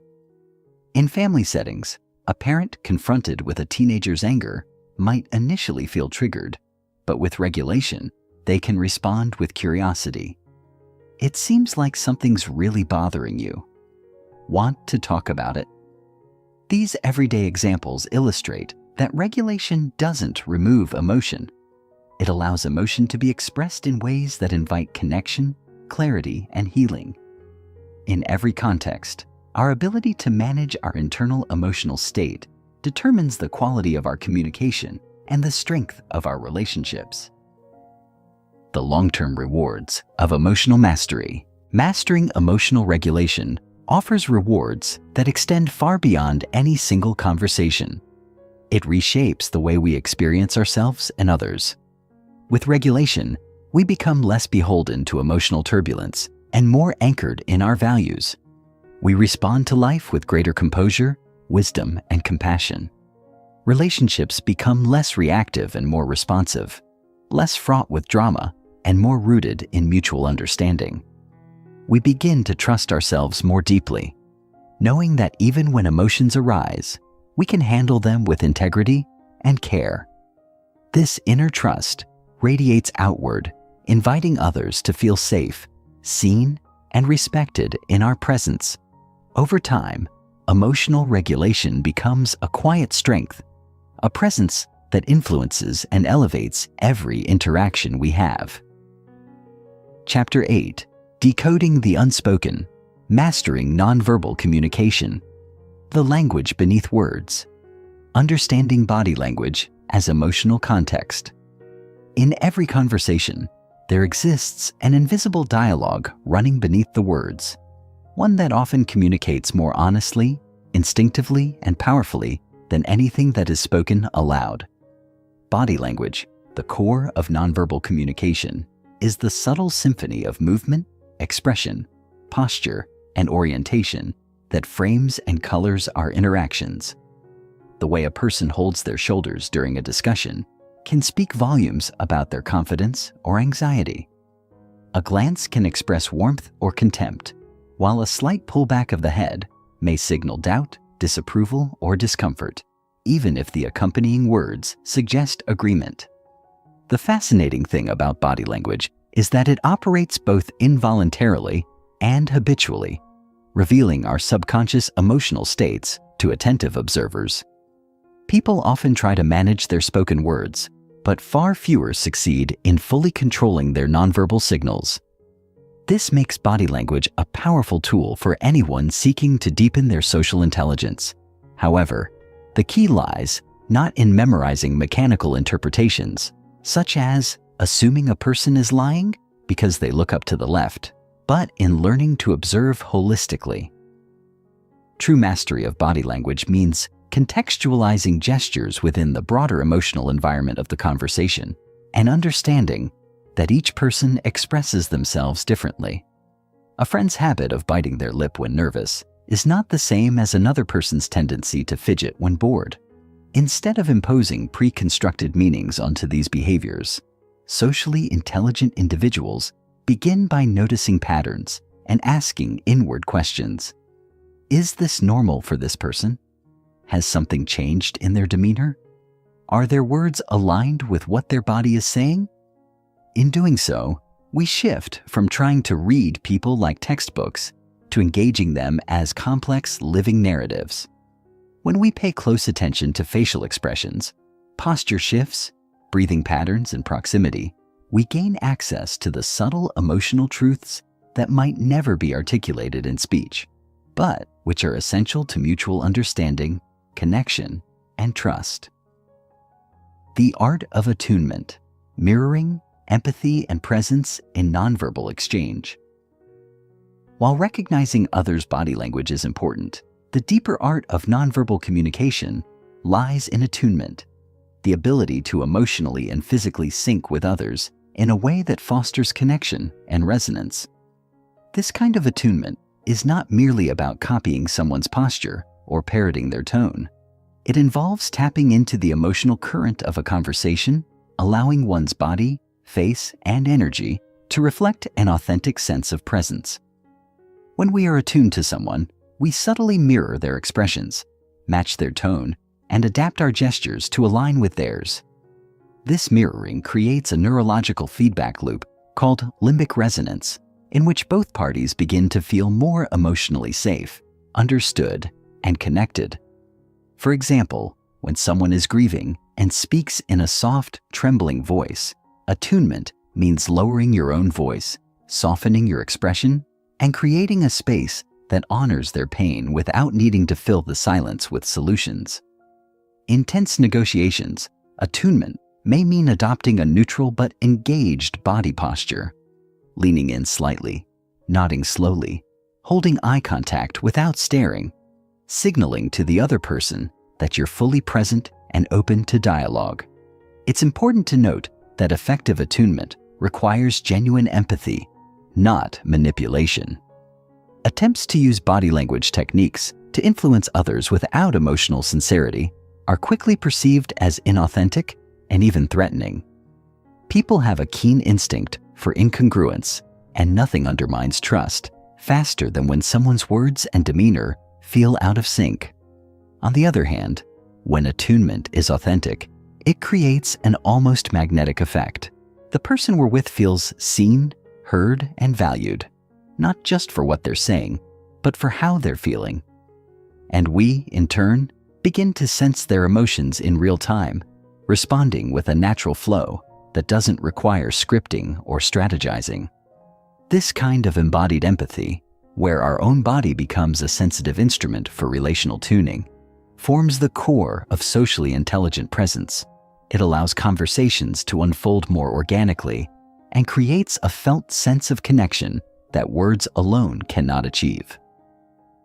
Navigating cultural, personal, and contextual differences in nonverbal cues.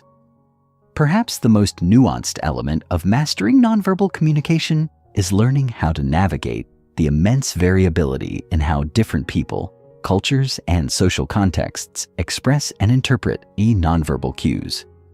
The risk of assuming that all gestures and expressions carry universal meaning is a significant pitfall for those trying to develop social intelligence. In some cultures, direct eye contact is a sign of confidence and respect, while in others, it can be perceived as rude or confrontational.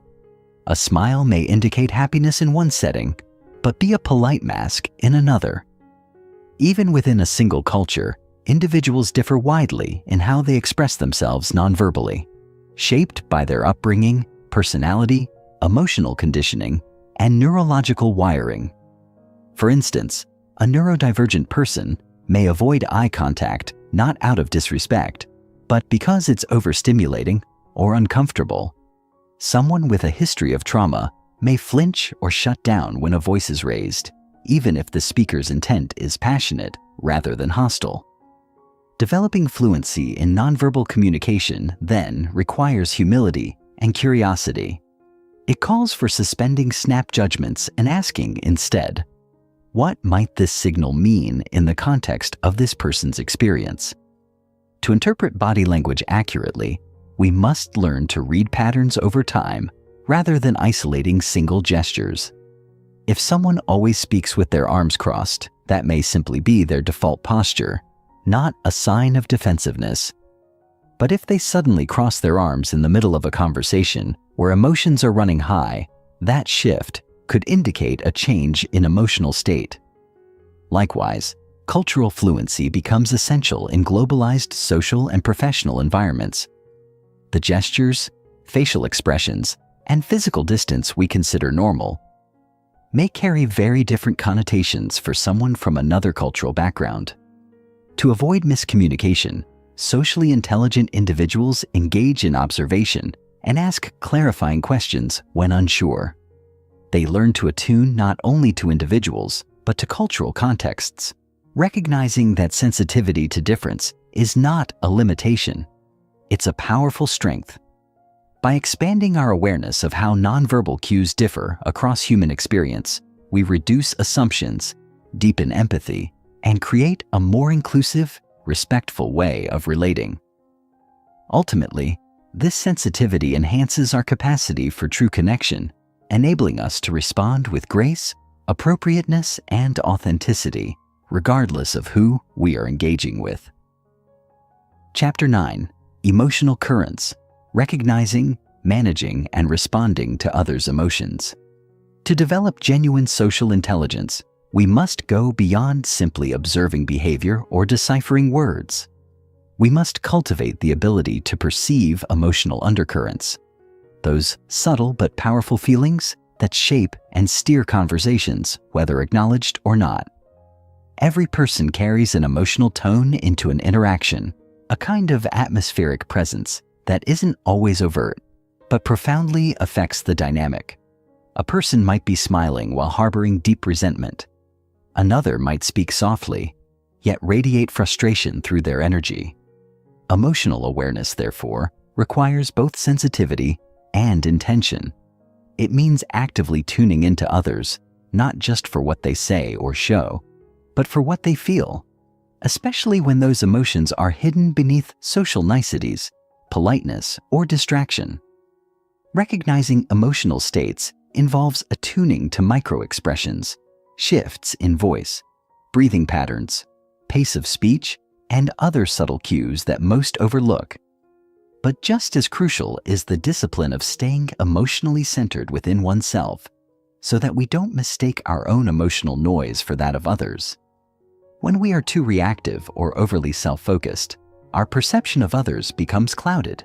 Instead, developing true emotional awareness begins with a quiet internal posture, one that listens as much with the heart as with the ears.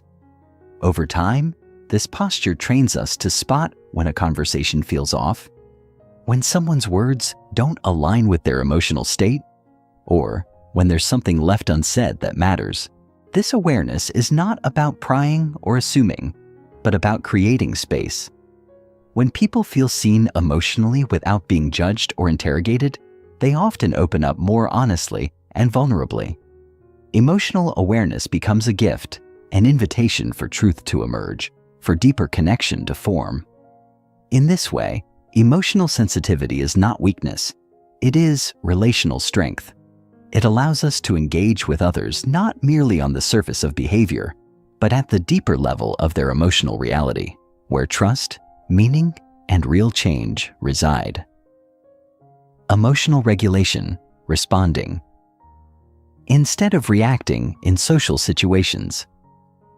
Once we've developed a sense of others' emotional currents, the next essential skill is emotional regulation, the ability to manage our own internal emotional responses so we can respond with clarity, empathy, and composure. In emotionally charged moments, whether in conflict, high-stakes conversations, or moments of vulnerability, it's easy to be swept up by our own feelings. Our brain's limbic system, which governs our fight, flight, or freeze responses, often reacts before our rational mind can intervene. This is why people say things they regret, raise their voice, withdraw, or become defensive, not because they intend to, but because they haven't trained themselves to pause, process, and choose a better response. Emotional regulation is that pause. It's the brief but powerful moment when we take a breath, notice what's rising within us, and make the conscious choice to respond wisely rather than impulsively. This skill is not innate. It's built over time through self-awareness, reflection, and intentional practice. It begins with recognizing our own emotional triggers. What comments or tones make us feel invalidated, angry, dismissed, or afraid? Once we know our triggers, we can anticipate them and build strategies to stay calm when they appear.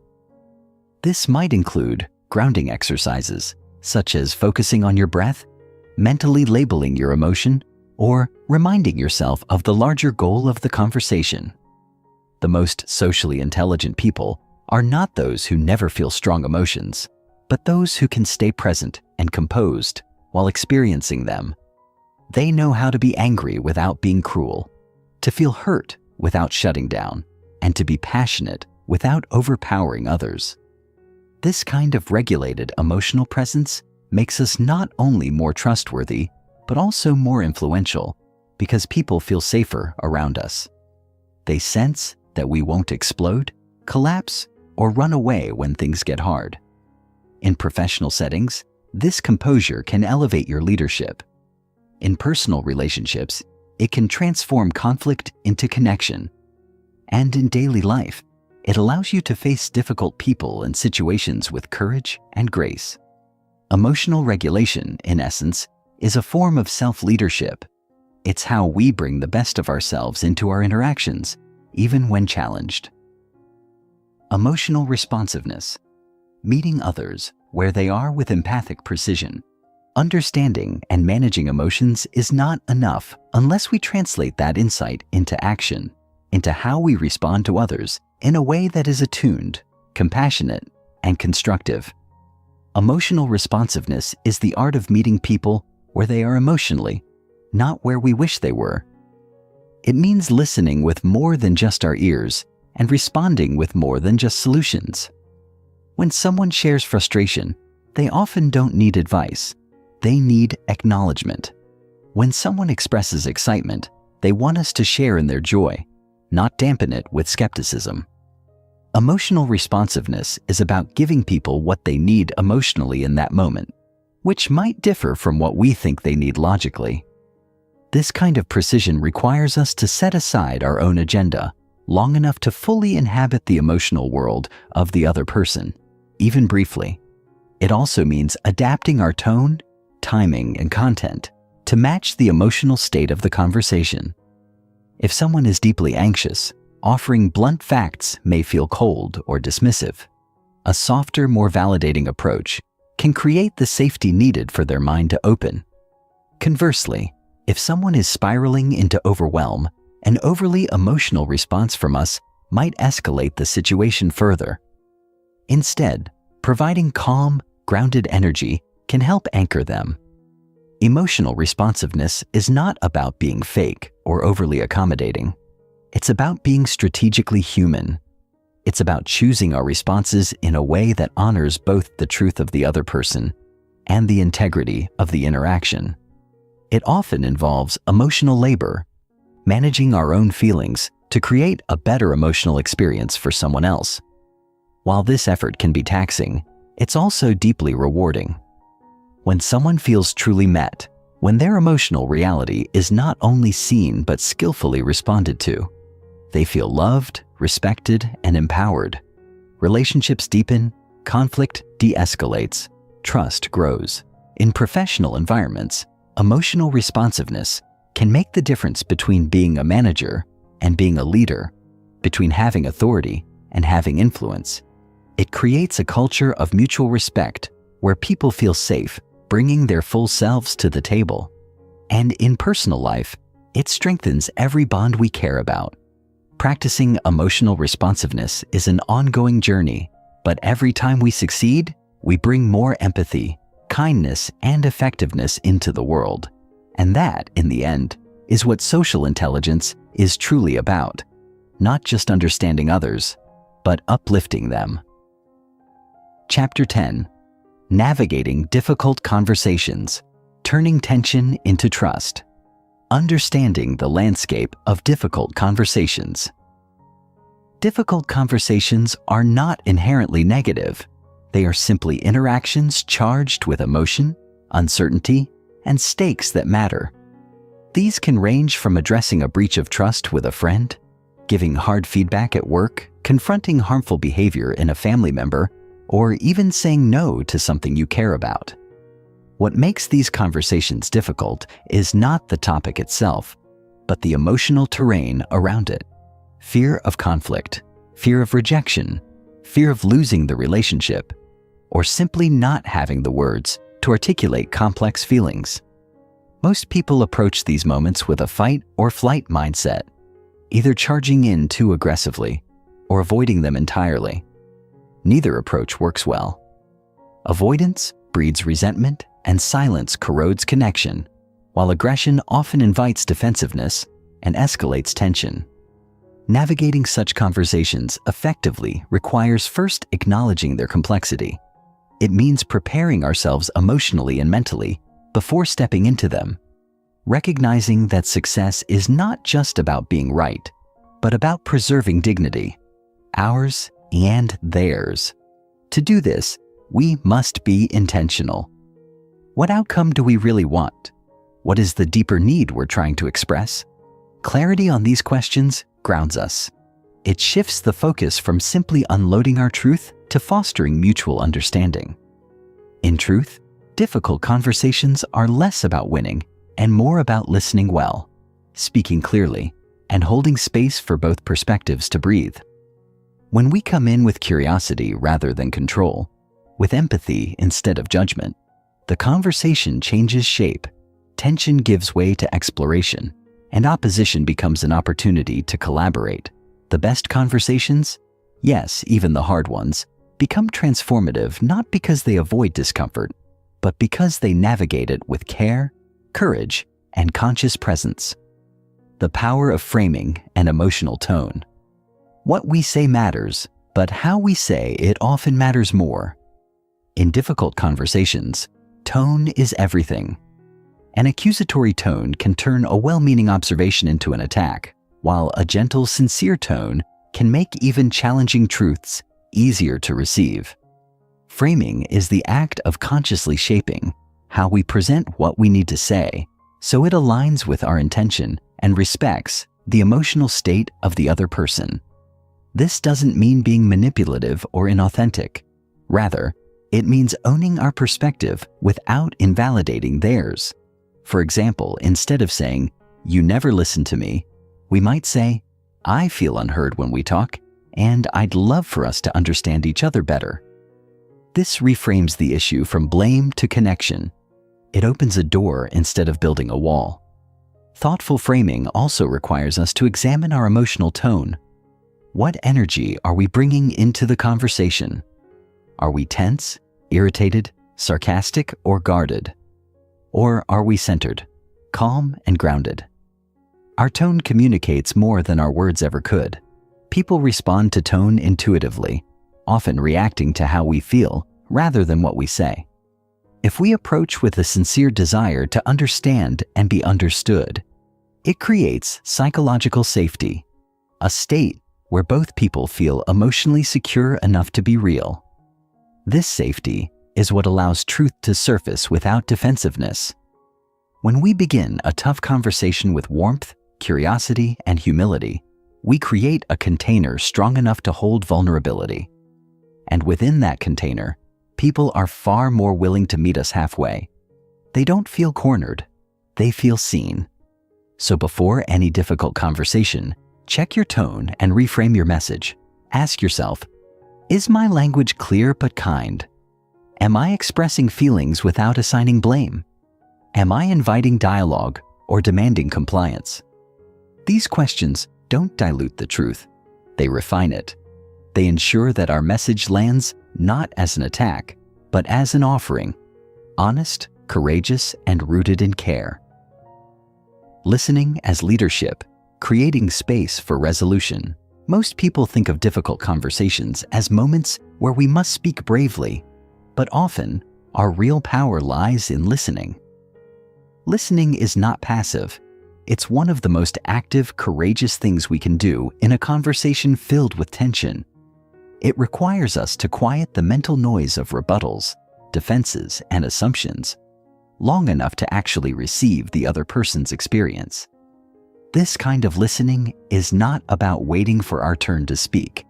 It's about entering their emotional world with humility and openness. It's about saying, through our presence as much as our words, "You matter. Your view matters. I'm here, and I'm listening." When someone feels truly heard, they no longer need to shout. Their defenses lower. Their pain softens, and a new possibility emerges. Mutual understanding. But listening at this level doesn't mean agreeing with everything. It means validating the emotion, even if we challenge the conclusion. It means reflecting back what we hear, asking clarifying questions, and staying emotionally regulated when their words sting or surprise us. True listening is leadership because it leads the conversation away from conflict and toward connection. It models respect, fosters empathy, and creates the emotional spaciousness needed for resolution. And when it's our turn to speak, we do so with greater wisdom, because we've taken the time to understand before we respond. Listening also helps us adjust our message in real time. Sometimes what we thought was the issue is not what's really hurting them. Or we may discover that our intent was misunderstood in ways we couldn't have anticipated.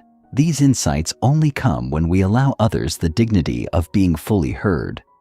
In the end, difficult conversations succeed not because we avoid discomfort, but because we face it together. With words, yes, but even more so with listening hearts and steady presence. When both people feel seen and respected, even the hardest truths can land softly. Trust isn't broken by truth. It's broken by the way we handle truth without care. Listening, then, becomes our most potent instrument of repair. Chapter 11. The Art of Influence, Shaping Outcomes with Subtlety and Integrity. Influence is not about manipulation, coercion, or dominating others. True influence is about creating environments where people feel seen, heard, and understood, enabling them to make choices aligned with their best interests, and often with your own. This may seem paradoxical, but the essence of influence lies in alignment, not force. The art of influencing others begins with understanding their needs, desires, fears, and motivations. It's about recognizing the internal dialogues that guide their decisions and offering them pathways that resonate with their values and goals. In every interaction, there are invisible forces at play: assumptions, biases, social norms, and emotional triggers that shape how people perceive you and the situation at hand. By becoming aware of these forces, you can gently steer conversations toward outcomes that benefit both parties. Unlike manipulation, which seeks to gain something at another's expense, ethical influence seeks mutual benefit. It is an exchange, not a one-sided transaction.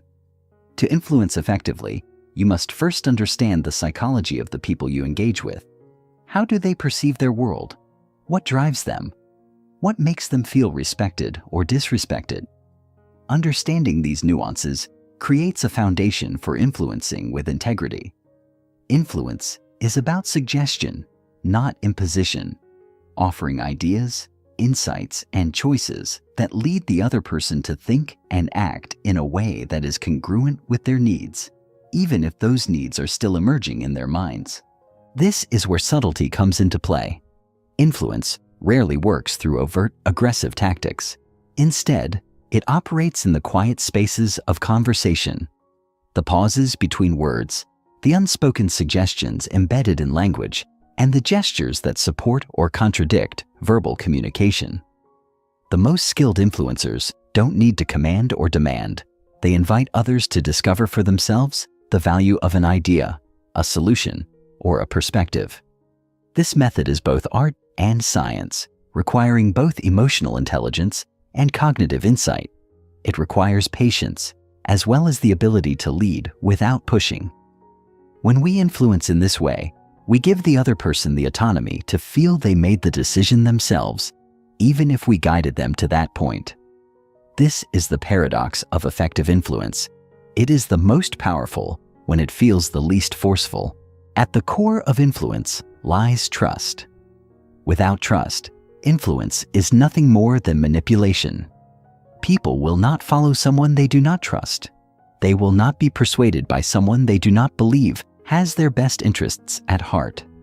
Therefore, the first and most important tool in the art of influence is authenticity. Authenticity is not simply being honest. It is being consistent in our words, actions, and intentions. It means showing up in the world with integrity, with a sense of wholeness, and without pretense. When others sense that we are authentic, they are more likely to open themselves to our influence. This authenticity must be visible in every interaction, whether through the transparency of our actions, the sincerity of our words, or the alignment of our values.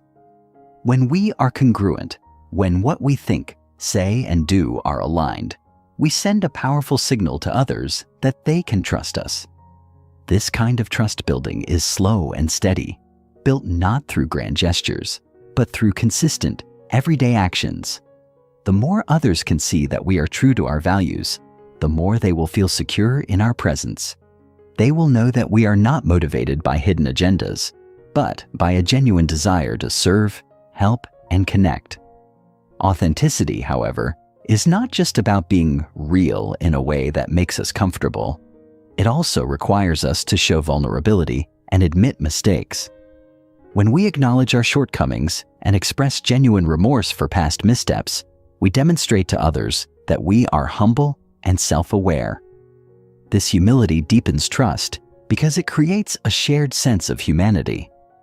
When others see that we are not perfect but are committed to doing better, they feel more connected to us and more willing to be influenced by us. Authenticity also means recognizing that influence is a shared process, not a one-way street. We influence others not by demanding obedience, but by engaging in meaningful, reciprocal relationships. This is how influence becomes a tool for growth, for both the influencer and the influenced.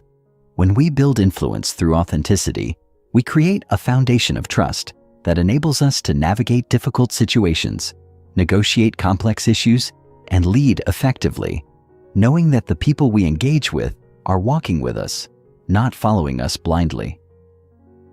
The subtle use of persuasion techniques, navigating influence with grace. While authenticity is the foundation, there are specific techniques that can subtly enhance our ability to influence others.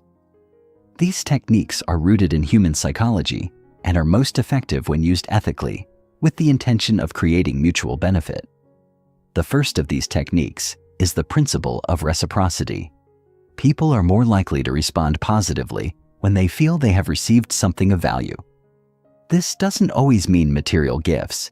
It can be something as simple as giving someone our time, attention, or a genuine compliment. By offering something first, whether it's an insight, an act of kindness, or even a listening ear, we create a sense of obligation in others to reciprocate. This sense of reciprocity is hardwired into human nature. Another powerful technique is social proof. People tend to follow the crowd, especially in uncertain situations. When we can subtly show that others are aligned with our perspective through examples, testimonials, or demonstrations of collective agreement, we make it easier for others to adopt our viewpoint. This technique works because humans have an innate desire to belong to a group. The next technique is scarcity. We tend to value things more when we believe they are scarce or limited in some way. By highlighting the unique nature of an opportunity, a resource, or an idea, we tap into this psychological trigger. This does not mean misleading others about the value of something. It simply means framing an idea or opportunity in a way that highlights its uniqueness, its timeliness, or its potential for growth. A fourth technique involves the principle of authority. People are more likely to be influenced by those they perceive as experts or credible sources of information.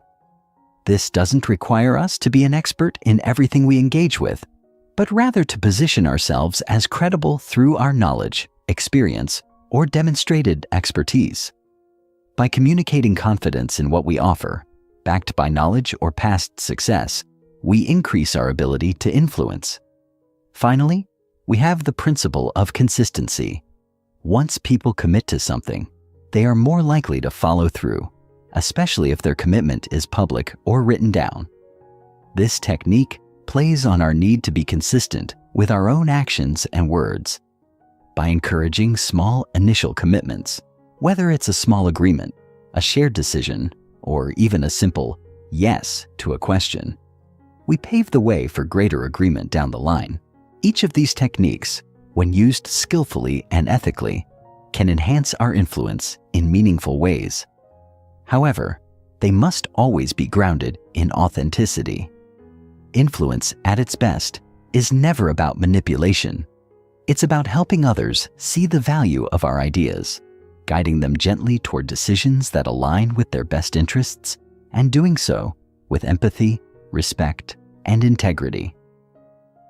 Chapter 12. Developing Empathy, the cornerstone of human connection. The nature of empathy, understanding beyond the surface. Empathy is the capacity to understand and share the feelings of another. It is the fundamental glue that binds human relationships and creates a space where individuals feel heard, seen, and valued. However, empathy is often misunderstood. It's not merely about feeling sorry for someone or feeling what they feel. It's much deeper than that. True empathy involves stepping outside of yourself to experience the world through someone else's eyes. It is the ability to recognize their emotions, understand the root causes of those emotions, and respond in a way that acknowledges and validates their experience. The first layer of empathy is cognitive, understanding the emotions of others and recognizing their perspective. This means being able to put yourself in their shoes, even if their world is vastly different from your own. Cognitive empathy is not about agreeing with their point of view, but about understanding it. It's about suspending judgment and listening actively, asking questions, and observing their body language to gather as much information as possible about how they are feeling. The second layer is emotional empathy, feeling what the other person feels. This doesn't mean losing yourself in their emotions, but rather being able to resonate with their experience. Emotional empathy allows us to connect with others on a deeper level, as we are not just observing their emotions, but also emotionally attuned to them. Finally, the third layer is compassionate empathy, which goes beyond understanding and feeling to include the desire to help or alleviate their suffering. Compassionate empathy involves acting on the understanding and emotional resonance we experience to support the other person in meaningful ways. Empathy is not a one-size-fits-all skill. It varies depending on the relationship and the context. In a professional setting, empathy might look like understanding a colleague's frustration with a difficult task and offering practical solutions. In a personal relationship, it might involve sitting with someone in their grief and offering comfort without trying to immediately fix the problem. Regardless of the context, empathy is always rooted in active listening, attentiveness, and a genuine desire to understand. It is the art of connecting with another person on a human level, beyond words, and recognizing their inherent value. When empathy is present, it creates a safe space for authentic connection to blossom. People feel understood and appreciated, and this strengthens relationships, builds trust, and fosters a sense of belonging. Active listening. The heart of empathy. Listening is the foundation of empathy. Without active listening, empathy cannot exist. Active listening is more than hearing someone speak. It is an intentional, focused, and present act of engaging with the other person's words and emotions. It requires giving the speaker our full attention, removing distractions, and resisting the urge to interrupt or offer solutions before the speaker has finished expressing themselves. Active listening involves both verbal and nonverbal cues. Verbally, we might show that we are listening by paraphrasing what the other person has said, asking clarifying questions, or simply nodding in agreement. Non-verbally, our body language conveys attentiveness.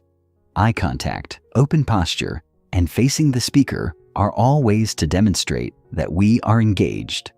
The first step in active listening is to be present. This means putting aside our thoughts, judgments, and distractions to focus entirely on the speaker. We might need to quiet our internal dialogue and stop formulating our response while the other person is talking. By doing so, we create a space where the speaker feels safe and valued. The second step is to reflect what we have heard. This might involve summarizing what the person has said to ensure that we understand their message accurately. For example, what I'm hearing is that you're feeling overwhelmed by the project deadlines. Is that right? This shows the speaker that we are not just hearing their words, but are truly processing their emotions and thoughts. The third step is to empathize. Once we understand the content of what the speaker is sharing, we can offer emotional support by acknowledging their feelings. For instance, we might say, "I can imagine how stressful that must be for you." It sounds like a lot to handle. Empathy here is not about fixing the problem, but about validating the person's emotions. It's about saying, "Your experience matters and I understand how you feel." Active listening requires us to be patient and non-judgmental. It is easy to fall into the trap of wanting to solve the problem or offering unsolicited advice. But empathy thrives when we resist the urge to fix and simply hold space for the other person to express themselves. Sometimes, the best thing we can do for someone is to listen without offering solutions, just providing a compassionate presence. Active listening is a skill that requires practice, but it is one of the most powerful tools for building empathy. When we listen with empathy, we create an environment where people feel seen, heard, and valued. And that is the essence of human connection. Cultivating empathy, practices for developing deeper connections. While some people may have a natural inclination toward empathy, it is a skill that can be cultivated and strengthened over time. Developing empathy requires intentional practice and a willingness to step outside of ourselves to understand others. One practice for cultivating empathy is perspective taking. This involves intentionally imagining ourselves in someone else's shoes and considering their thoughts, feelings, and experiences. It may be helpful to ask ourselves, what might they be going through right now? How might they be feeling in this moment? By doing so, we expand our capacity to empathize with people from different walks of life, especially when their experiences differ from our own. Perspective taking helps us overcome biases, assumptions, and stereotypes by allowing us to see the world from someone else's viewpoint. Another practice for cultivating empathy is engaging in active emotional recognition. This involves paying attention to the emotions we are experiencing and becoming more attuned to the emotions of others. We can do this by observing facial expressions, body language, and vocal tone. Recognizing the emotions of others allows us to respond with greater sensitivity, tailoring our words and actions to their emotional state. It also helps us manage our own emotional reactions and avoid reacting impulsively. A third practice is mindfulness. Mindfulness is the ability to be fully present in the moment, without judgment or distraction. It allows us to connect with ourselves and others in a deeper way, without the noise of our thoughts or the distractions of technology. Practicing mindfulness helps us develop greater emotional intelligence, which is crucial for cultivating empathy. When we are mindful, we are better able to tune into the emotions of others and respond with kindness, patience, and understanding. Additionally, volunteering or engaging in acts of service can enhance empathy by exposing us to diverse experiences and challenges. When we serve others, we step outside of our own concerns and become attuned to the struggles and needs of those around us.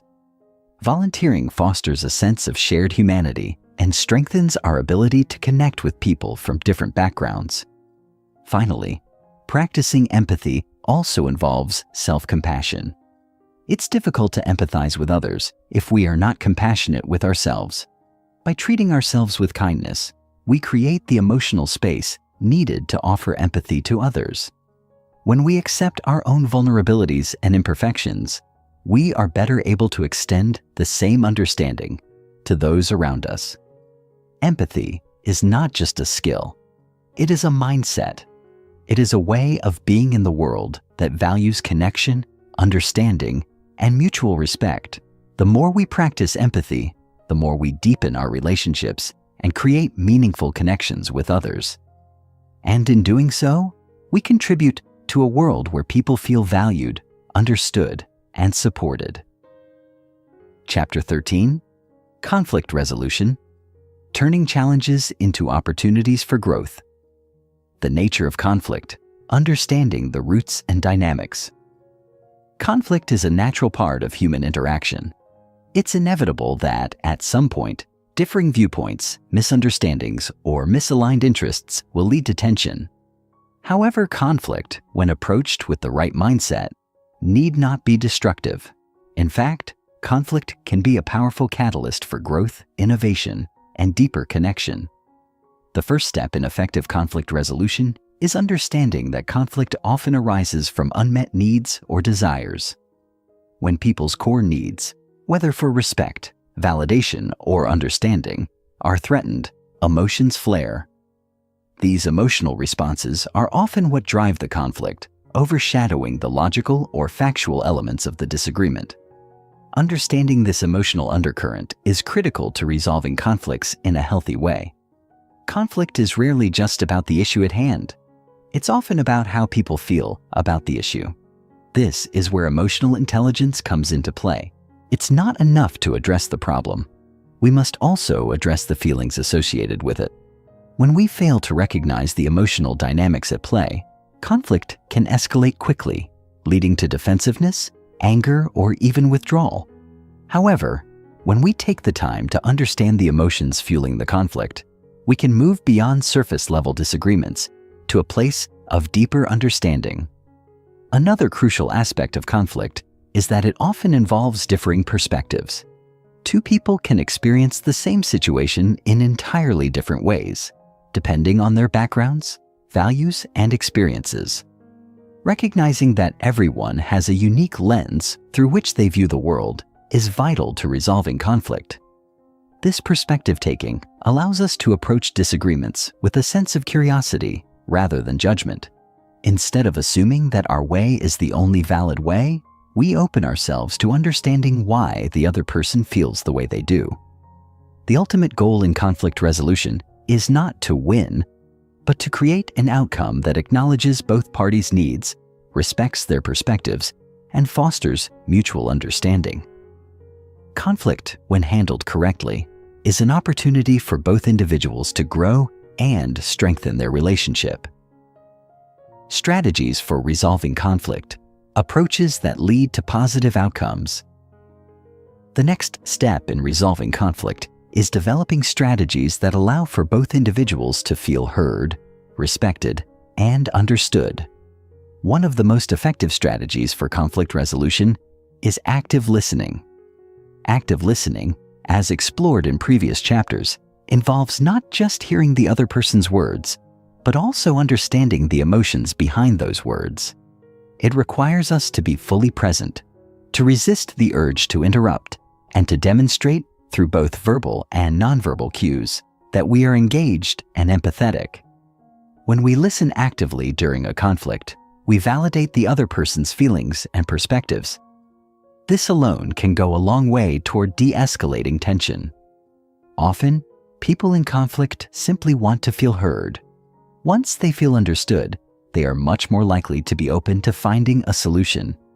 A second strategy is to use I statements rather than you statements. When we say, "You always interrupt me," the other person is likely to feel blamed and become defensive. However, if we say, "I feel frustrated when I'm interrupted," we are expressing our own experience rather than accusing the other person. This subtle shift in language can significantly reduce defensiveness and create a more open, non-confrontational dialogue. Another powerful strategy is reframing. Reframing involves taking a negative or challenging statement and presenting it in a more neutral or positive light. For example, instead of saying, "You're being unreasonable," we might say, "It seems like we have different priorities here. Let's try to understand each other's perspective." Reframing helps shift the focus from blame to understanding and collaboration. It transforms the conflict from a battle of wills into a problem-solving exercise. A fourth strategy involves finding common ground. In any conflict, there are often shared values or goals that both parties care about. For example, in a workplace conflict, both parties may be committed to the success of the project or the well-being of the team. By identifying these common goals, we create a foundation on which to build a resolution. Instead of focusing solely on differences, we can emphasize what we both stand to gain by working together. The final strategy is seeking win-win solutions. In many conflicts, both parties assume that they must compromise on something in order to resolve the issue. However, A win-win solution is one in which both individuals feel that their needs have been met in a fair and balanced way. Achieving a win-win solution requires creativity, collaboration, and a willingness to think outside the box. It may involve finding new ways to meet both parties' needs or exploring alternative solutions that satisfy both sides. Resolving conflict is not about defeating the other person. It is about finding a way to move forward together. By employing these strategies, active listening, I statements, reframing, finding common ground, and seeking win-win solutions, we can transform conflict into an opportunity for growth and understanding. The role of emotional regulation. Keeping calm in the face of conflict.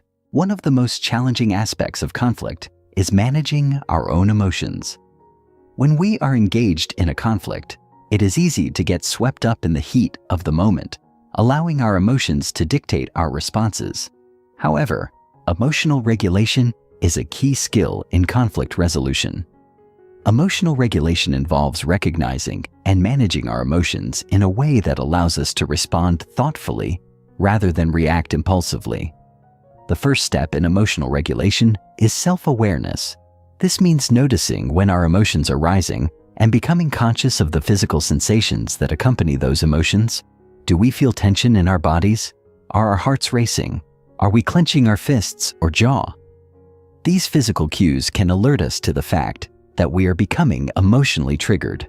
Once we are aware of our emotions, we can then decide how to respond.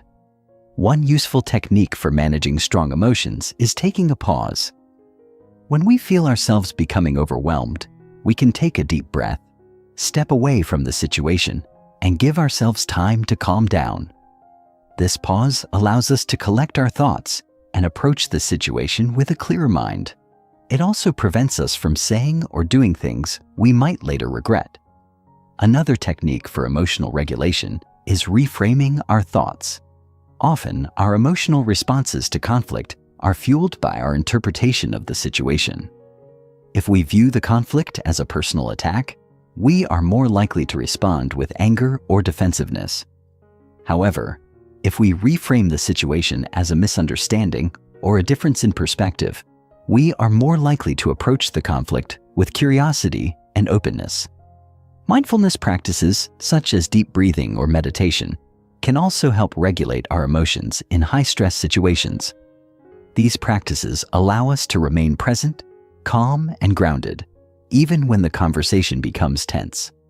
Finally, empathy plays a crucial role in emotional regulation. When we empathize with the other person's feelings, we are less likely to become defensive or reactive.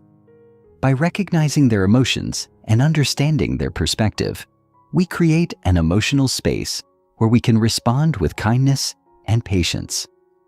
Emotional regulation is not about suppressing our feelings or pretending that we are not upset.